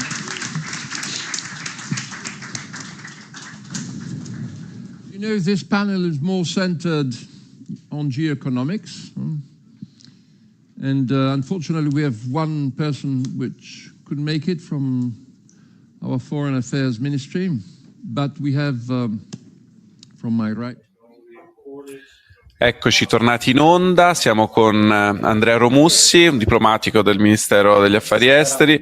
Dunque le chiedo quindi quale può essere il ruolo dell'Italia nell'Indo-Pacifico, quali sono diciamo le strategie anche della Farnesina in questo campo. Ovviamente lei si occupa anche della Nato, lei segue diciamo la Nato per la Farnesina. Quindi ecco, questo connubio fra ruolo della Nato, che è sempre stata ovviamente più atlantica che pacifica, ma che adesso invece allarga sicuramente l'orizzonte verso est. Sì, e oggi è sempre più importante, nonostante si tratti di una alleanza politico-militare regionale, estendere la cooperazione nel settore della sicurezza anche con degli attori che si trovano appunto nell'Indo-Pacifico, segnatamente Giappone, Corea del Sud, Australia e Nuova Zelanda. Sono tutti paesi, democrazie mature che condividono i nostri stessi valori e che appunto hanno un interesse a collaborare con la Nato su una base essenzialmente paritaria. Non dobbiamo scordarci che tra i circa 50 partners che abbiamo, questi sono i paesi anche tecnologicamente più avanzati e per i quali quindi anche noi beneficiamo dello scambio di informazioni e pratiche migliori. Quindi pertanto c'è un legame tra la situazione di sicurezza nell'Indo-Pacifico e quella in europea, nell'Europa continentale. Abbiamo visto che c'è stata una crescente collaborazione tra la Russia e la Corea del Nord e quindi da fattore destabilizzante del Pacifico la Corea del Nord è diventato anche un critical enabler, un aiuto, un sostegno prezioso anche per la Russia nell'attacco all'Ucraina. Quindi questo è stato un ulteriore fattore di motivazione per accelerare questa collaborazione, ripeto, perché la sicurezza oggi ha comunque una dimensione globale. Grazie. Allora so che insomma la diretta è ricominciata di là, quindi ringraziamo Andrea Romussi e vi diamo appuntamento alle prossime interviste al termine del prossimo panel. Grazie. Grazie a voi. Innovation and strategic power plays, and it's critical that we harness these tools to reinforce sovereignty and foster collaboration. I would like to introduce 5 key points based on our most recent studies that I hope can serve as key takeaways for all of you. The first, AI and cybersecurity, strengthening digital infrastructure for sovereign security. So let's talk about cybersecurity, because already in 2025, it's been front and center. Last month, a major cyber attack targeted the Philippine government's defense networks, allegedly linked to state-sponsored actors. Similarly, Australia's critical infrastructure faced a sophisticated ransomware assault that disrupted essential services. Meanwhile, Japan's National Center of Incident Readiness and Strategy for Cybersecurity reported a significant rise in cyber attacks linked to foreign entities, as detailed in a Nikkei report from today. These incidents highlight how cyber threats are growing in scale and complexity, underscoring the urgent need for AI-driven cybersecurity solutions. AI-powered threat detection systems using machine learning and predictive analytics can help nations stay ahead of these attacks by identifying vulnerabilities before they are exploited. Second, AI in supply chain security and economic resilience amid strategic competition. In 2024, supply chain vulnerabilities were exposed yet again. The Taiwanese Semiconductor Manufacturing Company, TSMC, announced in November 2024 that further restrictions on chip exports to China under US pressure, escalating tensions and disrupting supply chains across the Indo-Pacific. Additionally, China doubled down on its rare earth mineral export limitations, affecting semiconductor production and AI hardware development worldwide. These disruptions make AI-driven logistics optimization, and blockchain-based trade documentation more important than ever. AI-assisted risk assessment tools can help businesses and governments predict and navigate trade uncertainties, while automation can keep goods flowing even when geopolitical tensions disrupt traditional routes. The Trump presidency has immediately resulted in a more aggressive America First economic policy, further restricting trade with China and pressuring allies to follow suit. This could push Indo-Pacific nations to seek alternative trade frameworks, reinforcing intra-regional cooperation. Countries may increasingly adopt AI-driven trade facilitation to minimize dependence on the US-China dynamic, leveraging technology to establish more resilient supply networks. Number 3, enhancing maritime security with emerging technologies. Maritime security is another critical issue, and 2024 saw heightened tensions in the South China Sea. In February 2024, a Philippine Coast Guard vessel was harassed by Chinese maritime militia, escalating concerns over sovereignty violations. Since 2022 and 2023, Japan and Australia ramped up their use of AI-powered satellite surveillance and autonomous drones to monitor illegal fishing and unauthorized incursions in their waters. AI-driven maritime domain awareness platforms are proving invaluable in these situations, allowing real-time tracking of potential threats and enhancing coordination between nations. Underwater autonomous vehicles, equipped with AI-driven anomaly detection, are helping secure critical naval routes and resources. With Trump in office again, we can expect shifts in U.S. defense commitments in the region, a potential recalibration of military alliances, particularly in how the U.S. supports the Philippines and Taiwan, may require Indo-Pacific nations to rely more on AI-enhanced defense technology rather than traditional military backing. Number 4, geopolitical competition and emerging technology alliances. Tech competition in the Indo-Pacific is heating up. In 2024, China ramped up investments in AI-driven surveillance infrastructure across Belt and Road Initiative partner nations, raising concerns about digital sovereignty. Meanwhile, the Quad Alliance, that's US, Japan, India, and Australia, have expanded its AI and cybersecurity initiatives to counter Chinese influence in the region. In 2021, the AUKUS deal, which continues to evolve with the UK and Australia focusing on AI-powered submarine technology. With the new Trump administration, we may see a more transactional approach to alliances, where nations are expected to shoulder greater responsibility for their security. This could accelerate AI research collaborations and autonomous defense projects in the Indo-Pacific as countries push for more technological self-sufficiency. And last but not least, number 5, climate security and AI-driven disaster preparedness. Climate change remains an existential threat, and 2024 has already demonstrated why AI-driven solutions are essential. In January, record-breaking typhoons battered Philippines and Taiwan, leading to widespread flooding and power outages. AI-powered climate models predicted the severity of these storms weeks in advance, allowing governments to issue early warnings and deploy response teams faster than ever before. Real-time AI-enhanced disaster monitoring, including IoT-driven sensor networks, is improving preparedness and resilience. AI-powered simulations can also predict migration patterns caused by climate-induced displacement, helping policymakers develop long-term strategies for affected communities. With the Trump administration reversing and/or ending various climate policies, Indo-Pacific nations need to take a more independent approach, leveraging AI and data-driven solutions to combat climate-related security threats without relying on global initiatives. In short, emerging technologies are not just tools, they are essential components of the Indo-Pacific sovereignty and security. From AI-driven cybersecurity to supply chain resilience, maritime monitoring, and climate adaptation, the region must take ownership of these advancements to stay ahead. With the return of Trump to the White House, Indo-Pacific nations will need to accelerate self-reliance in tech security and trade as the geopolitical landscape continues to shift. We feel that the partnership between ISEED and the Nato Defense College Foundation will become increasingly important from now on. Please look forward to our joint research and educational programs and events from now on. Thank you very much. Thank you very much, Ken. As you see, there is a significant word coming up, self-reliance.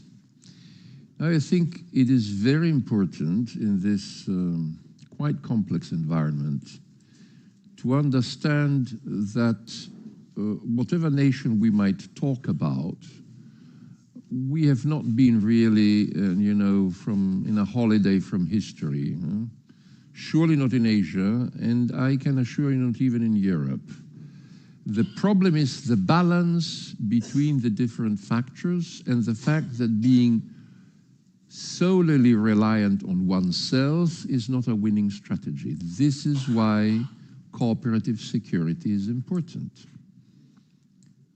If we try to solve our own problems all alone, and sometimes, this is a temptation. I've seen, for instance, our British friends doing something quite interesting, Well, the net gain is not really so impressive. So one can have one's own national policies, but then it's also important to mesh them up in the most, possible pragmatic way. Sometimes I would say even opportunistic, I dare say, in order to strengthen the individual capabilities, no matter who is the political actor. I would like now to pass the floor to my friend Vincent Tsai. The floor is yours. Thank you very much, Professor. Good to be here. I have 8 minutes, but long speech. So just save the time. Let me start my presentation. In recent years, Taiwan has maintained steady economic growth despite global economic uncertainties. Taiwan GDP grew 4.3 last year, and we project to grow 3.4 this year. The key factor driving the expansion and can be attributed to Taiwan's deep integration into global supply chain, particularly in high-tech industry. And we fully recognize that staying aligned with global industrial trend is the only way to ensure Taiwan's economic competitiveness and global values. The topic of today's roundtable is particularly meaningful, especially when we are at the turning point in global technology development, where emerging technology will drive a new wave of economic growth, namely AI advancement and application. Reflecting today's topic of geoeconomics and cooperation on securing man's supply chain. In my presentation, I will test semiconductor and AI industry as example to brief you my government's policy and strategy in maintaining Taiwan's advantage in those two industries. First, let me quickly give you a short introduction about the status of the two industries in Taiwan. According to our calculation, Taiwan accounts for 50% of the global semiconductor market and more than 90% of the mid to high-end semiconductor market. Taiwan's semiconductor technology is becoming an indispensable element in supporting global technology development and global supply chain stability. Give you one example. In January 2024, an earthquake happened in southern Taiwan and briefly halted Taiwan Semiconductors company's production line, resulting in business losses of more than $100 million and affecting global supply and customers. Highlighting the extremely sensitivity of the semiconductor supply chain and Taiwan's irreplaceable role within it. In light of AI, artificial intelligence is emerging as one of the common topics in the daily conversation in Taiwan. Without doubt, AI application will drive industrial transformation and create a new global AI supply chain. Over the next 5 to 10 years, I'm confident that AI industry will expand at an unprecedented scale. The Taiwan government also capitalized AI's explosive potential and is working with private industry to position Taiwan as an AI technology hub. Taiwan has an advantage in AI chip manufacturing and is a major global supplier of AI server and data center equipment. The frequent visit of the executive from many big technology giants, including NVIDIA, AMD, Microsoft, to Taiwan, highlighting that Taiwan's strong position in the global AI ecosystems. While Taiwan high-tech industry have achieved remarkable success, we remain highly vigilant and cautious in addressing future challenges, where ensuring supply chain security and resilience. Taiwan is facing an escalation of global threat uncertainty and is countering continuous political and economic pressure from China. Finding a sustainable path forward is a difficult and complex task. To solidify Taiwan's position in global supply chain, my government has adopted 3 core strategies to ensure supply chain security and resilience. The first is to strengthen Taiwan's industrial competitive edge.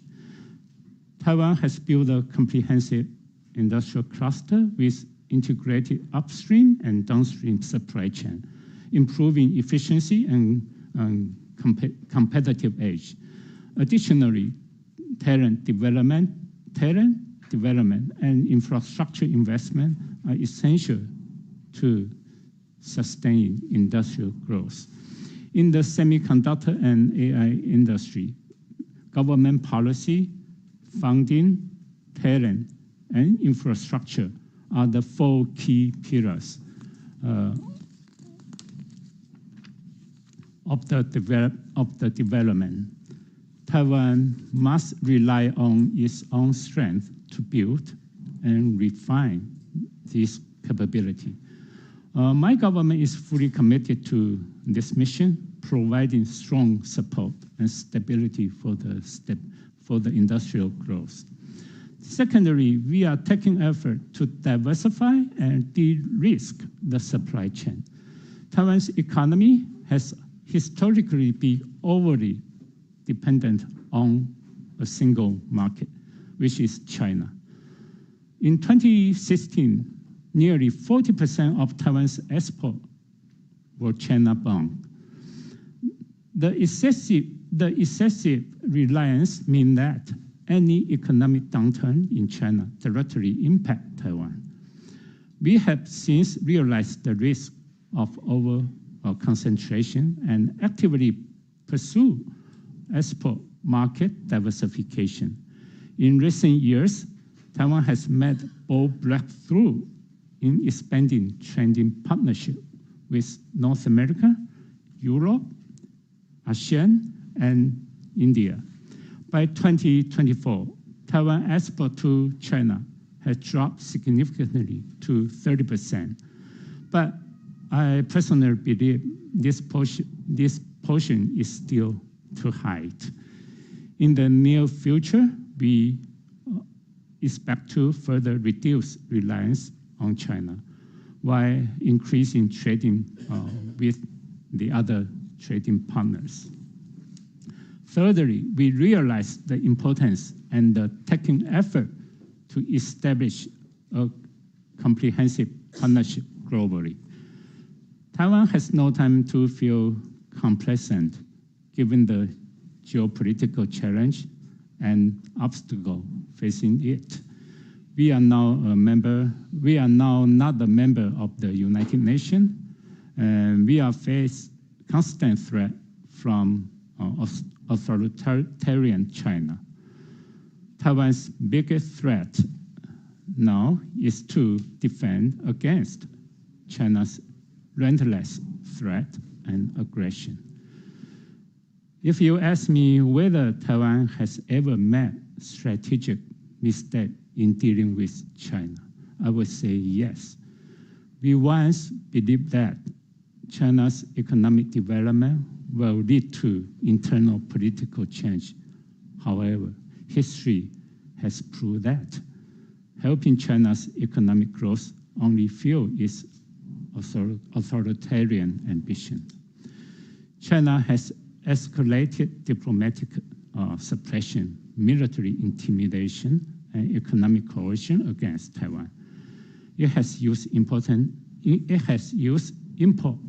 restriction, financial control, and industrial pressure to undermine Taiwan's economic independence. And to counter China's coercion, choosing the right economic partners is crucial. Today, I would like to share with you that my President Lai Ching-te has proposed the establishment of a non-red supply chain, which means fostering industrial cooperation with global democracy to ensure supply chain security and resilience. For instance, in semiconductors, Taiwan is spending investment in the United States, Japan, Germany, Italy, and India. In AI infrastructure, Taiwan is actively developing partnership with Mexico, the United States, India, Japan, and Asian nations. And the strategy not only benefits Taiwan's business, but also strengthens economic ties with global partners. And today in my closing, Taiwan's path to future development has been challenging, and the challenges ahead remain formidable. However, we firmly believe the maintaining an indispensable role in global supply chain is the only path to Taiwan's economic security and international standing. We will continue to propose economic diplomacy and technology diplomacy, deepen our partnership with all of you. Finally, I also would like to take this chance to emphasize that Taiwan has been to enhance cooperation with European countries. Our representative office across Europe serves as an ideal gateway for European business thinking partnership with Taiwan.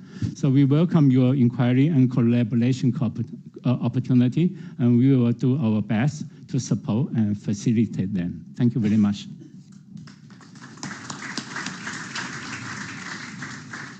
Thank you very much, Ambassador.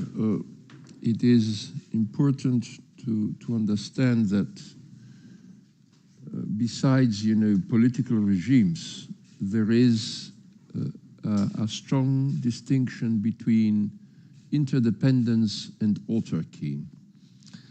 And in my country, we had a serious experience of autarky, and it wasn't very useful. And this leads me, to consider the importance of keeping the fabric of economic globalization together, which is something that unfortunately came under considerable stress during these 3 years of war in Ukraine. In this sense, cooperative security allows to cooperate with anybody, and this is something that, of course, is not always easy, but it's possible. It is already being done, and this allows to gain precious time, for whatever decisions then national governments would like to have. I would like now to pass the floor to our friend Paolo Guerrieri. As you see, we talk about geoeconomics, but they are no less sharp than geopolitics. The floor is yours. Thank you. Thank you very much, and thank you for this kind invitation to Ambassador Minuto-Rizzo, Nato College. I've been asked to talk about the future of global trade and the relation between Indo-Pacific country and Europe. Now, global trade is so important because, it's the kind of network where global value change, foreign direct investment take place. In other words, trade is not anymore country exporting one product, finished product, to another country as, decades ago, but trade today, 60–70%, is taking place on this product that is from one place to the other and finally is assembled and exported. So is the kind of a pipeline of the globalization. Global trade today has two main risks. One is the fragmentation of the world economy that is underway, at least over the past years. And the second one is the escalation of protectionist measure. That was going on before Trump, but certainly, very recently, the U.S. administration, contributed very much to this kind of protectionism that is some way, is even very risky because using trade tariff and protectionist measure to advance strategic objectives that have little or nothing to do with trade. So, fragmentation and multipolar world is a fact because there are many countries that today intermediate country we call, but they are very important countries because we are referring to India, Brazil, Saudi Arabia, Indonesia, and these countries are more and more gaining the ability to influence the global kind of economy. Now, multipolarity on paper could be a very important kind of a step forward. The problem of multipolarity is the fact that, under this fragmentation and protectionist trend could bring some kind of instability and even, more risky, a kind of downsizing of trade flows. And this is not a future risk, but is something that is already taking place. The IMF, the World Bank, has provided very recently data showing that trade flows are resilient, of course, so this is a kind of remarkable performance, but trade is in some way much more performing, within political blocks of country than, across these trade blocks. So it means that, although gradually trade flows are influenced by security and geopolitical factors, and not only economic and efficiency factors. And FDI, the foreign direct investment, is following quite a similar path from this point of view. Why this risk is so important to highlight? Because the cost of fragmentation, if it is not in some way managed, could be very high. This is another, very recent evidence provided by the IMF, the World Bank. These costs are indeed very high for all countries, but particularly for developing and very poor countries. So, the cost of fragmentation in some way could be the kind of deglobalization, and from this point of view is going to penalize FDI, global value chain, and so on. We are not there yet, fortunately, because we are in a globalization phase. That is something different than, a deglobalization, because in some way it's showing that still, trade flows, first of all, are taking place under some global rule. This is not very much quoted, but 75% of trade flows are under existing rules. So, it's not still a chaotic kind of world economy.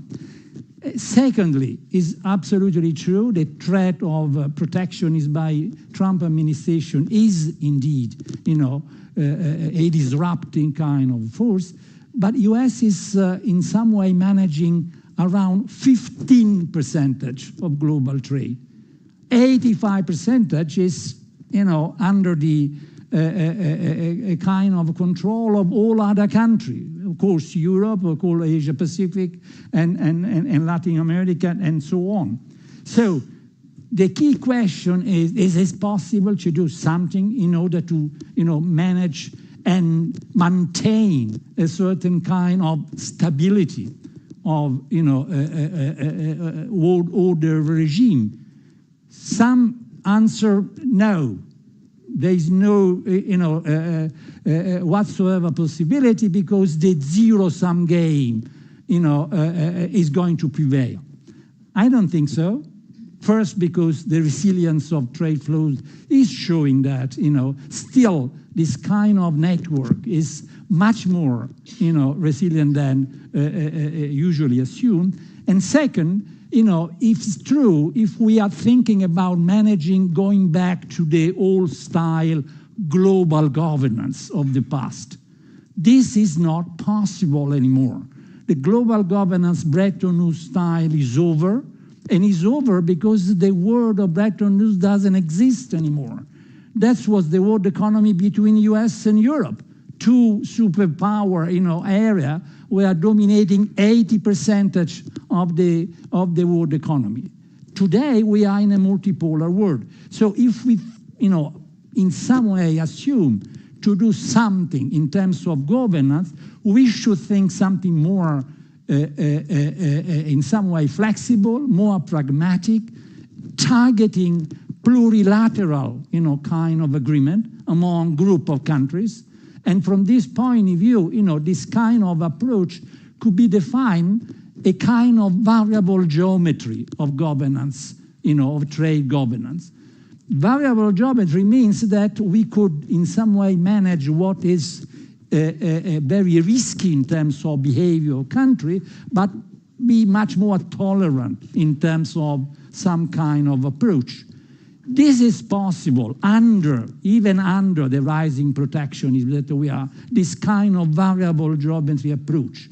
And if you take European country and Indo-Pacific country, they are both very interested, should be very interested, in this kind of approach, because they both are very highly integrated in the world economy.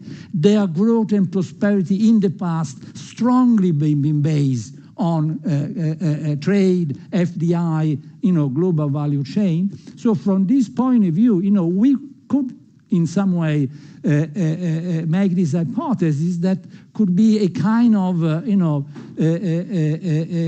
agreement, or at least an interaction among this group of countries in this direction. Not thinking about a new global table, but, much more kind of targeted agreement.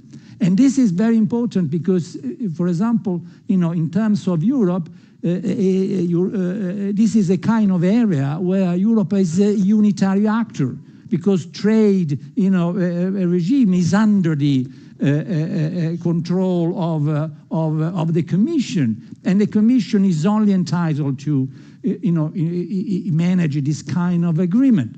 Of course, the interest of Europe today is, of course, to have a kind of transactional approach to the US administration, but this kind of, enlarging the network, the kind of agreement in terms of variable geometry is very much, a second important pillar of a trade policy strategy of the EU.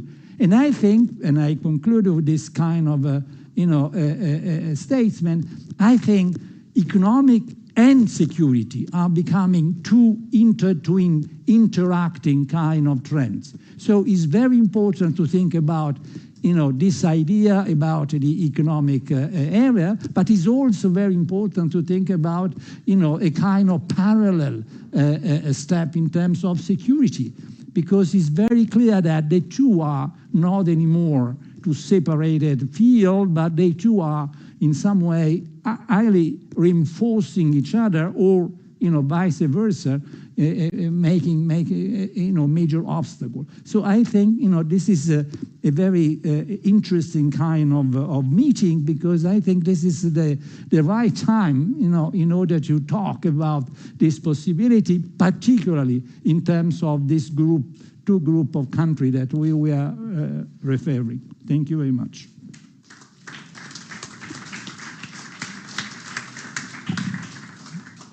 Thank you very much, Paolo, because really this is not a return of history, what you are sketching, especially with your final words. It is the normality of history. Strategic and economic security were always in a dialogue. For a certain period of time, we had that sort of apparent divorce. Now, the problem is, and this is something, a risk that I see, is that sometimes people come up with ideas to fight a confrontation with old ideas, instruments, and goals. And the idea of tariffs strikes me, because I've seen the same thing happening with Germany. It was a very technologically advanced country in the 30s and 40s. But the main goal was the conquest of fertile fields in Eastern Europe, which is totally anachronistic. So I think that we have really to pay attention to these time warps in which sometimes elites do dwell, even unconsciously. Tariffs is as old as Colbert. It can be effective, but the world is much more complex at the time of the Ancien Régime. I would like now to put, to the three speakers some short question and answer before opening the floor.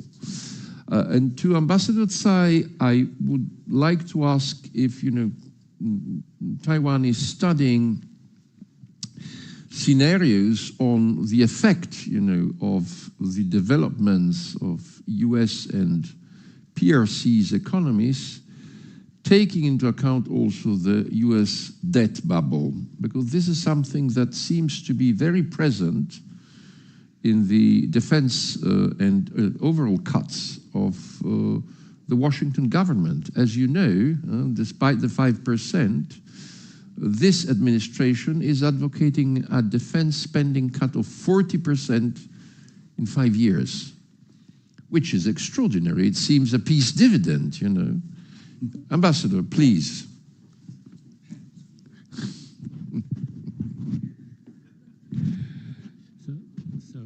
I'm sorry?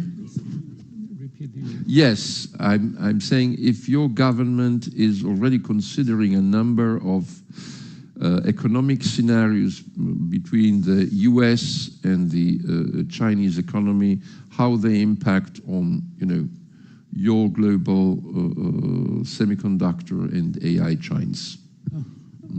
Okay, actually, I already understand the question in the beginning, but I don't know how to answer that. That's why I come back and ask you again. I want to buy more time to think how to respond that questions. First, we fully understand there are many talks regarding about the security of Taiwan's semiconductor industries. And somebody say we put too much efforts to work together with specific countries. But I would like to emphasize that. First, diversify the investment of the Taiwan's semiconductor industry is the only principle for my government. We try to hold the core technology. Bentornati, siamo con il professor Gabriele Abbondanza, è un esperto di relazioni internazionali, di geopolitica, e siamo sempre sul tema ovviamente dell'Indo-Pacifico. Dunque io chiedo al professor Abbondanza come sta cambiando la regione Indo-Pacifica di fronte alle sfide ovviamente della Cina, che è il grande attore in quella regione che crea instabilità, ma anche ovviamente con quello che sta succedendo negli Stati Uniti. C'è dalla parte europea, noi abbiamo visto questo weekend cosa è successo tra i paesi europei più il Regno Unito, che di fronte a comunque il nuovo atteggiamento degli Stati Uniti dicono dobbiamo costruire una nostra sicurezza e rafforzare la sicurezza europea. Succede lo stesso anche in quel quadrante. Ovviamente noi abbiamo dei paesi come la Corea del Sud, l'Australia, il Giappone, che sono dei paesi, la Nuova Zelanda, che sono dei paesi che in quella regione hanno ovviamente degli interessi simili a quelli della Nato. Oggi siamo qui a parlare con la Nato Defense College Foundation, ma che ovviamente forse anche loro in questo momento stanno iniziando a rendersi conto che hanno bisogno di rafforzare una sicurezza regionale, qualunque sia lo scenario internazionale. Sì, viviamo oggi in un contesto in cui l'Indo-Pacifico non è soltanto il fulcro geoeconomico del mondo, 2/3 del commercio marittimo mondiale, 2/3 della popolazione, 2/3 del PIL mondiale, ma è anche il fulcro geopolitico, per tutti i motivi che abbiamo già elencato. Quindi da un lato vi è interesse a cooperare di più, perché chiaramente vi sono opportunità economiche, politiche e culturali, dall'altro dobbiamo tutti quanti capire, soprattutto noi europei, che il nostro stile di vita, il nostro commercio internazionale, le nostre partnership internazionali sono a rischio proprio per l'aspetto geopolitico di questa grande macro regione. È chiaro che noi europei, soprattutto nel contesto molto instabile all'interno della coalizione euroatlantica di questa fase, dobbiamo fare di più. Questo è chiaro da molti anni, dobbiamo fare meglio e dobbiamo farlo in fretta. Questo non vuol dire che dobbiamo farlo da soli. Spendere di più, spendere meglio, lavorare meglio va bene e va assolutamente fatto nel contesto europeo, ma deve essere fatto anche e sempre in collaborazione con l'alleato statunitense, se egli vuole e può, questo giustamente dipende dalla fase politica di un particolare momento, e con i partner dell'Indo-Pacifico. L'Europa e anche l'Italia ha molte relazioni importanti attraverso tutti i più importanti settori delle relazioni internazionali. Dobbiamo rafforzarli perché questa è l'unica via per rafforzare la cooperazione nell'ambito della sicurezza di tutti noi. Ecco, è una cosa alla quale non eravamo molto abituati, insomma è una cosa più recente vedere l'Italia e la Germania presenti anche con forze navali nell'Indo-Pacifico. Ovviamente in Europa c'è una potenza indo-pacifica, è la Francia che ha dei territori nella regione, ma gli altri paesi, anche la Spagna se pensiamo, insomma ci sono altri paesi NATO che però hanno finora guardato molto al vicinato insomma del Mediterraneo, se parliamo dei paesi come appunto Spagna, Italia e Francia, e ovviamente a est se guardiamo ai paesi dell'ex blocco sovietico e anche ovviamente la Germania eccetera. Ma adesso diciamo l'Europa riesce a giocare un ruolo effettivamente nell'Indo-Pacifico e soprattutto c'è un coordinamento in questa proiezione dell'Indo-Pacifico, oppure in questo momento ancora i paesi vanno un po' ognuno per conto suo? Ecco, questa è un'altra domanda da $1 milione. L'Europa è nell'Indo-Pacifico anche con le navi, oltre che con i politici, con i diplomatici, con gli esperti di commercio, inizialmente perché gli Stati Uniti ce l'hanno chiesto. Il che sembra paradossale visto il momento storico in cui stiamo vivendo. Questo ad esclusione ovviamente di Francia e Regno Unito, che hanno motivi ben più pragmatici per essere lì da molti anni prima di noi. In realtà però l'Europa ha tutto un interesse trasversale ad essere nell'Indo-Pacifico. Le due regioni rappresentano una interconnessione di valori, di cultura, di economia, di diritto internazionale che è diventata imprescindibile. Non possiamo più fare a meno dell'Indo-Pacifico, non nel XXI secolo. Quindi tanto vale essere lì cooperando con i nostri partner dell'Indo-Pacifico. Non dimentichiamoci che abbiamo partnership strategiche con la maggior parte degli attori più importanti di quella regione, non solo l'Unione Europea ma anche l'Italia stessa. Ecco, quindi per rispondere alla domanda sull'eventuale coordinamento europeo, in questo momento ancora non c'è. Si deve sviluppare e questo è uno dei motivi per cui siamo qui oggi al Collegio della Difesa della Nato. Grazie mille a Gabriele Abbondanza e diamo di nuovo la linea alla diretta. Anti-China race or efforts in AI has always been bipartisan. And people were wondering, well, what's going to happen with Trump? But from what we can see now, that Trump is actually making even the current administration making even more efforts to kind of slow down and to undermine China in their development of AI. So that has not changed, it will not change. And so it's going to be then a continuing race of domination between the US and China. Thank you very much, Ken. These are, quite sobering words. We were a bit obsessed with Ukraine, but if we tend to forget the light cavalry, of software and AI development, we tend to then not to see the hard security risks that are on the heel. If you have that sort of, existential race, it starts virtual and it can become very, very, very physical. And it's interesting because the other perspective on international trade is around, a multipolar world. So you are going from a Holy Roman Empire to a Westphalia Treaty, which is still not in the cards. And so from, Italian to Italian, I put you a very Italian question, What sort of multipolarisms do you see? There is a slow globalization.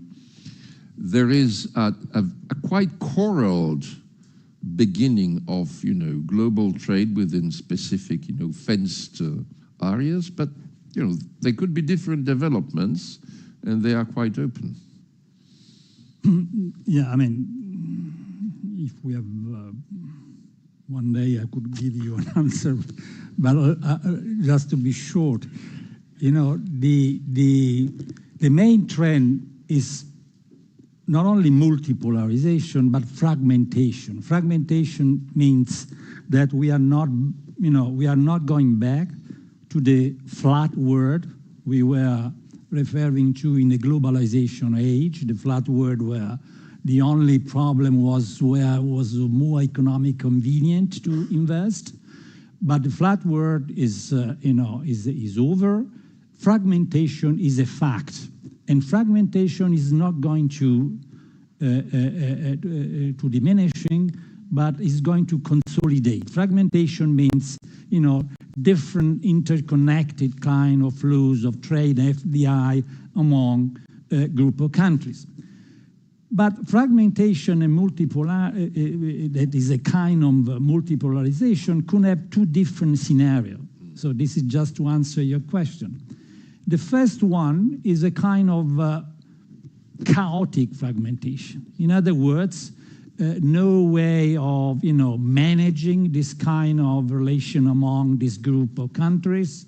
Very much, the initiative is taking place by this intermediate country. They are pursuing their own interests in terms of, like India, like Turkey, and China and the US have no power to, in some way, regroup this country into one side or the other. So the two-block world economy, I think, is the most unlikely scenario that we could have about fragmentation. So one scenario is a chaotic fragmentation, and that's, of course, is very negative both for European countries that, need a space economy that is not stable, but is not chaotic, and is very negative for the Indo-Pacific country. The second scenario is still fragmentation, but a sort of kind of what I call flexible governance, the possibility of plural kind of agreement among a group of countries into issue area that are in some way, in the interest of this group of countries. So the possibility of mitigating the effect of fragmentation. And in this, second scenario, the role of Europe, the potential role of Europe, and the potential role, of Indo-Pacific country is indeed very relevant, because we cannot expect neither from China, neither from the US, the kind of big push, because they are very interested about, in some way constructing their sphere of influence, around the world. So the role could be for European countries very high, but be very clearly, not for European country per se, for Europe as a unitary actor, for European Union as a unitary actor. Because it's very clear that, if we are going to divide and, we are going to try to find Italy, Germany, for our own kind of agreement, this is going to be, a totally marginalization of our area. So I think these are the two scenarios, very rough and summing up, but fragmentation, chaotic fragmentation, managed in a flexible and variable geometry way. Thank you very much. It seems there's a choice between the dark Middle Age and the Renaissance of Lorenzo de' Medici, but it's something which is possible. I would like now to open the floor to the public, because you see that we have Ambassador, you want to, yes? There is a microphone, please, there. Thank you. Well, as I am also in part responsible for this conversation, I found the discussion very interesting. Of course, perhaps a little bit difficult for people who are not familiar with economics to follow, but very important because very political in the end. But coming back to something simpler, if you like. My question, this is a session about the Indo-Pacific in the end, and Paolo, you made us a good lesson about where the world is going. That's good, of course, and I share what you say, but cannot the Indo-Pacific region, with the largest part of the world, be a factor of growth, of wealth, of some hope? Because we are speaking, and rightly so, about fragmentation, about China, the United States, interested in enlarging their own sphere of influence. Okay, we understand that. But, I mean, basically, there are billions of people living in the Indo-Pacific. Cannot they, change something? Yeah. Go on, yes, please. I think not only could be, is today one, area that is so important for global growth. If you take the last 2 years, Indo-Pacific was contributing, together with China, of course, but it was contributing to 2/3 of the rate of growth at a global level. Indo-Pacific, again, if you take China together, is today the most important manufacturing platform in the world. Because global value chain is the way how manufacturing products are produced today. There is no product that is not in some way manufactured by a global value chain. And global value chain, Indo-Pacific is becoming in a very short period of time, because we are talking about less than 30 years. 30 years historically is nothing. In 30 years, from almost no relevance, Indo-Pacific area, became the most important dynamic manufacturing area, in the globe. And what is also very important, they are strongly, pushing toward not protectionism, but, making a free economic space as much alive as possible. They made the two most important kind of free trade agreement, in the last 5 years. The CTPP, now this kind of Adnkronos are very difficult. But, this is the area where recently we had the most important free trade area agreement, in the past 5 years. So I totally agree with you. We should take so seriously this area, because not only in the future, but today is such an important partner. And of course, Europe, but I will say also Italy, is taking probably because Europe has been able to establish very important trade agreement with, individual country in the Pacific, Indo-Pacific area, with Japan, with South Korea, with the only step that I see very important is today European Union could deal a kind of, as an area, kind of agreement, for example, with the grouping of country in this area. So instead of bilateral kind of relation, we could think about this kind of groupings that are very much related to what I was referring to, plurilateral, kind of agreement. That is today the only feasible kind of area that if you want to, mitigate the cost of fragmentation. So not so much a renaissance, but something that is avoid the dark age of middle age. Okay, I think we have just, 8 minutes, so there is at least one question I see there. You're ready? So short question, short answer. Probably we can squeeze another one, but let's see.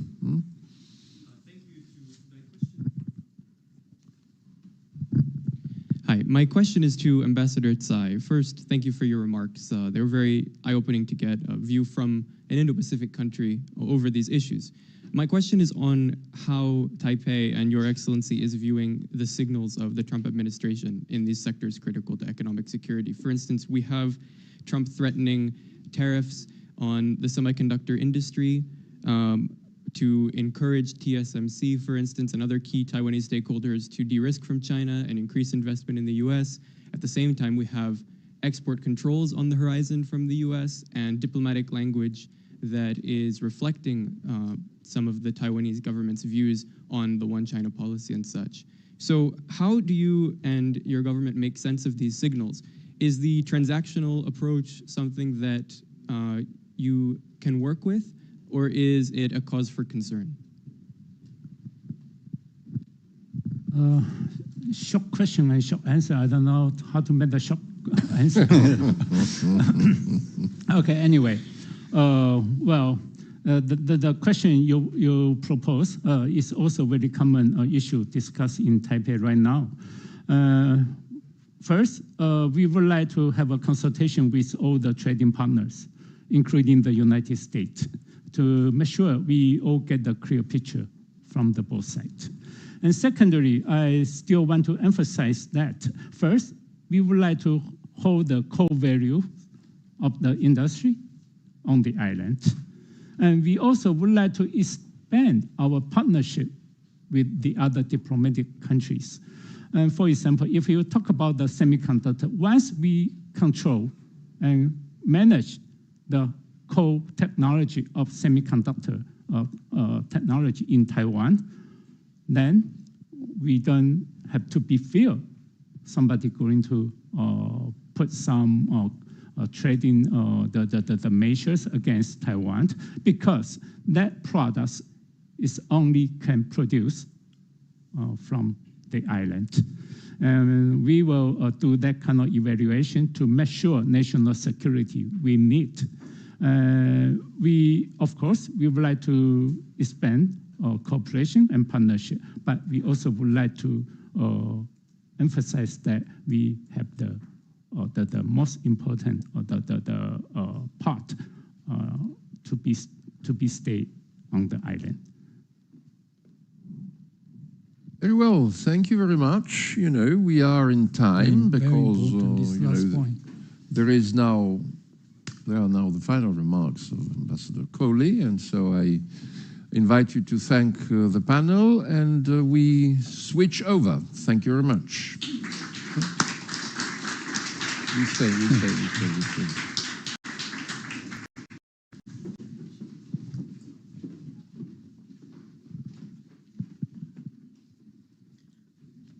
Well, thank you very much. And particularly thank you to Ambassador Minuto-Rizzo for the invitation to speak tonight. It's been a pleasure to hear such wide-ranging discussions. As a diplomat, I can assure you there's nothing more that we like than wide-ranging discussions, and it's been very interesting this evening. Australia and NATO partnership is long-standing, and it's founded on our shared commitment to upholding the international rules, norms and standards that promote stability, peace and prosperity. And we are very proud to have been the first partner to participate in a NATO exercise. That goes all the way back to 1953. So as the panel said tonight, it's not that NATO is expanding in the region, there's always been a long history. And our cooperation has only grown in importance since the decades since. To borrow from my Foreign Minister, the Honourable Penny Wong's description, we are now living in a more dangerous and turbulent world. More people are displaced, more people are hungry. The climate is changing faster than our combined efforts to stop it. There is a greater risk of nuclear warfare, and conflict rages from Sudan to Myanmar, from Yemen to Gaza, and of course, as we've heard and spoken about tonight, Russia's illegal and immoral invasion in Ukraine, which continues more than 3 years on. Today, as the panels have emphasised, it's more evident than ever before that the concept of separate theatres does not exist. And it's in this context that Australia has committed $1.5 billion in assistance to Ukraine. Australia stands with Ukraine. So, while we may be oceans apart, the IP4 partnership between Australia, New Zealand, Japan, South Korea and NATO helps us share perspectives at a time where we do ourselves a disservice if we see the world in silos. And it provides us with the ability to engage individually and as a group to address the issues of the day. Each partner has a unique perspective and approach to ensuring the security and prosperity of the Indo-Pacific region. With heightened geostrategic competition, it's often the case that the conversation can be oversimplified and to focus on the pursuits of large global actors. But to do so, we overlook the thousands of kilometres that surround us, and it's the entirety of the Indo-Pacific that is important to us. For Australia, the topics that we've talked about tonight, soft power, economic security, supply chains, this resonates with our approach and our vision for a peaceful, stable, prosperous Indo-Pacific. These are invaluable aspects of a peaceful global order.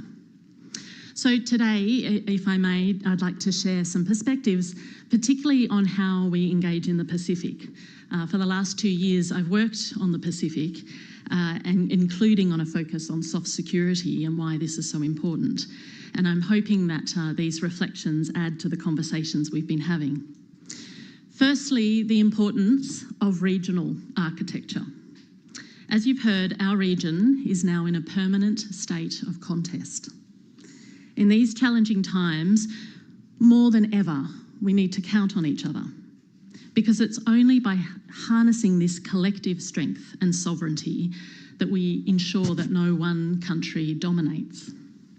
So, it's no surprise that Australia supports a strong and effective regional architecture, where all countries can contribute to a regional balance of power. As a democratic independent nations, we're best served by Pacific-led institutions and processes, rather than anything else imposed from outside the region. And that's why the Pacific Island Forum is at the heart of our collective power, and it's a critical force multiplier.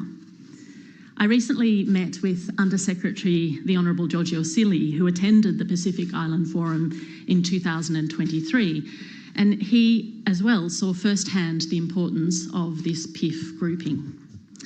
As Italy pursues a renewed engagement and commitment in strengthening the presence in the Indo-Pacific, we encourage Italy and broader Europe to take the approach Australia has, which is to listen and to learn from Pacific leadership. We've listened to Pacific priorities, we listen to Pacific voices, and we learn about the Pacific way. For over 50 years, the Forum has led us in this Pacific way, and the PIF is home to key blueprint documents: the 2050 Strategy for the Blue Pacific Continent, the Boy Declaration on Regional Security, the Bikitawa Declaration. These are the documents that frame the way that the Pacific family engages on the world stage to find solutions to these challenges that we face. Now, the biggest security challenge of all, and it was mentioned briefly by Ken, I noted today, is climate change. It's the single greatest threat to livelihoods, to safety, to security, and to the well-being in the Pacific. We cannot afford to dismiss its importance. The Pacific nations experience the effect of climate change as the front line, and they contribute the least to it. Last year, I spent time with the Honourable Maina Taylor, who is the Climate Change Minister of Tuvalu, and to hear him speak personally about what climate change is in Tuvalu, listening to his words is incredibly sobering. But I also need to speak to the resilience as well. He told me that in the face of this existential threat, they'll continue to dance their traditional dance, the Fratelli. So it's in this reality that we know we have a responsibility to reduce emissions and advocate that others, including the world's largest emitters, do the same. Economic integration is, of course, another key issue, and we heard about that this afternoon as well. A resilient, connected region enables all our economies to grow and prosper. This is providing a critical incentive for peace as regional economies share the benefits of prosperity. So this is why Australia's been investing in infrastructure, highways, seaports, airports, aviation links. Our partnership with Palau, we have a direct flight from Brisbane to Koror. It's around families being connected, communities being collected, and businesses staying connected. We also have Australian North Pacific flight, which is, again, growing tourism and providing regular links to Australia.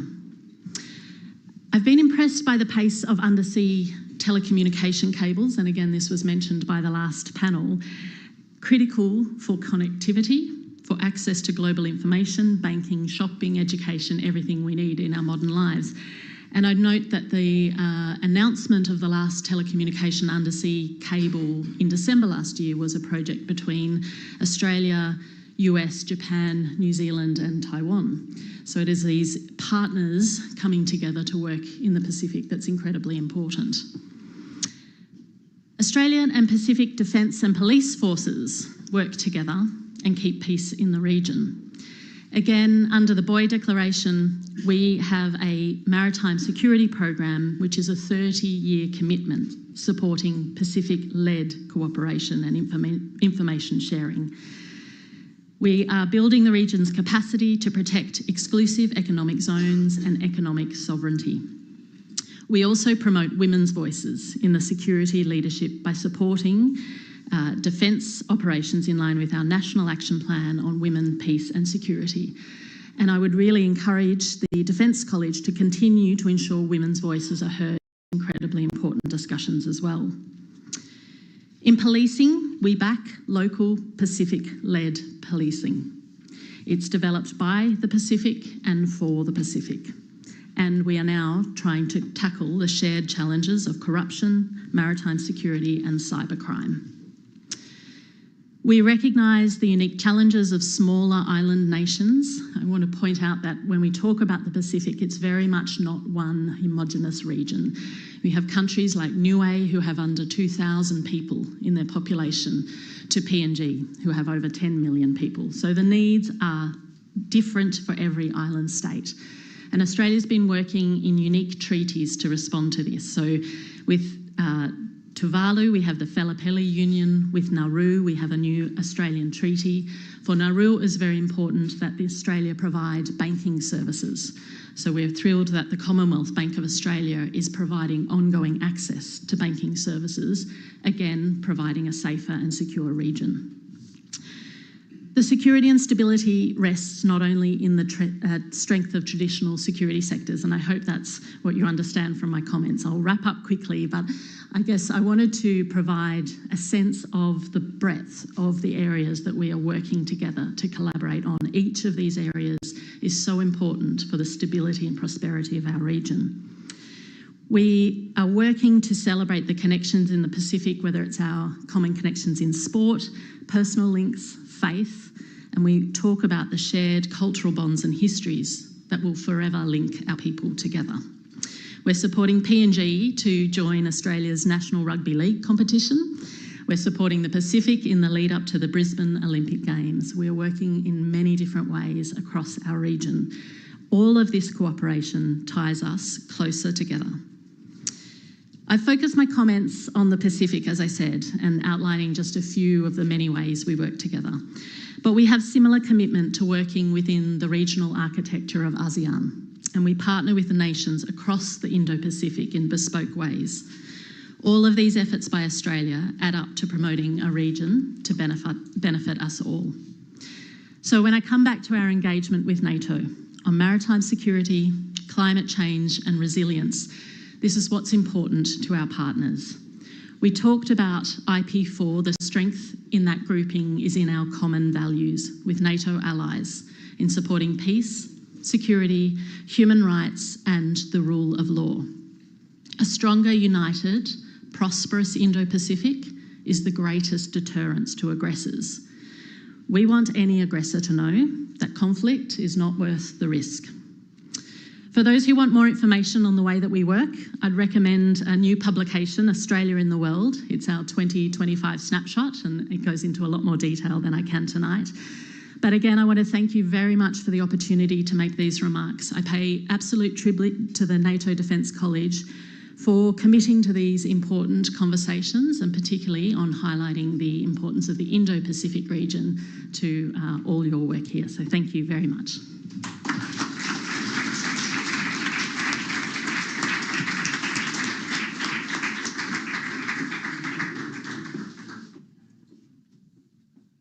Thank you very much, Ambassador. I think it was the ideal conclusion of our afternoon. Thank you very much, because we spoke about diplomacy, NATO, economics, tough issues, but you gave us some kind of direction for the future, which is not a negative one, which is a very good thing in these days. So thank you very much. I think we are at the end of our meeting. I thank everybody. Because it has been a difficult decision for us, to have this event this afternoon in 2 hours and a half with 2 different panels.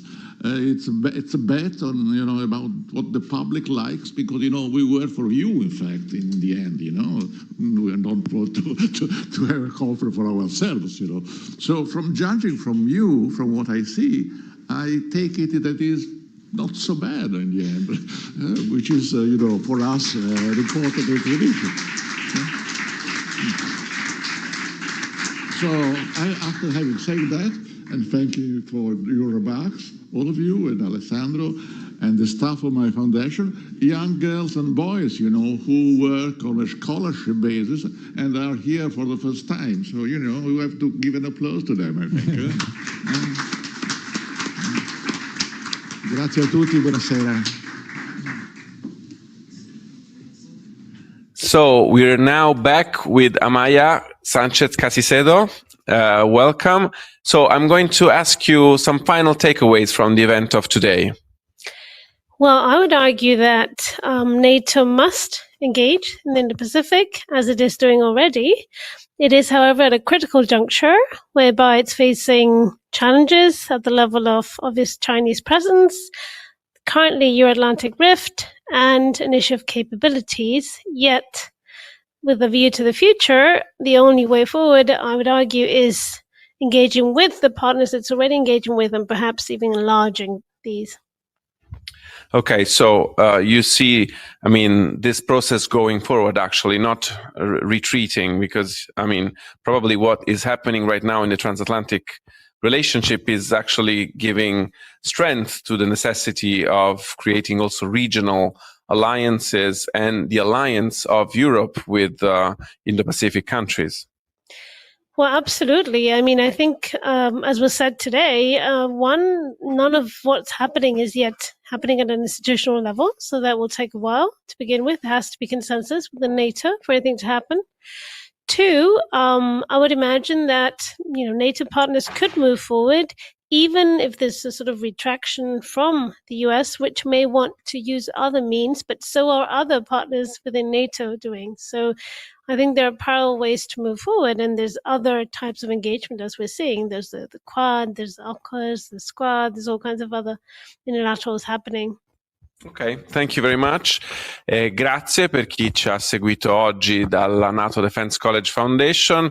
Questo incontro sull'Indo-Pacifico ha coinvolto molti attori internazionali, attori italiani, europei, australiani, taiwanesi, insomma abbiamo sentito molte voci della regione, abbiamo sentito molte voci sia accademiche che operative, hanno parlato ambasciatori, hanno parlato diplomatici, esperti della regione, e quindi diciamo il percorso per un rafforzamento dei rapporti fra Italia e Indo-Pacifico è iniziato, e mi pare che sia abbastanza su una strada senza ritorno, nel senso che è una strategia che il nostro governo e anche più ampiamente l'Unione Europea hanno intrapreso, e quindi il futuro sarà sempre più Indo-Pacifico anche per noi, ovviamente sempre chiari e interessi italiani nel Mediterraneo e nelle regioni che ci circondano, ma la necessità di allargare lo sguardo oltre l'orizzonte e verso Asia è assolutamente un dato di fatto. Grazie per chi ci ha seguito oggi e vi diamo appuntamento alle prossime dirette di Adnkronos.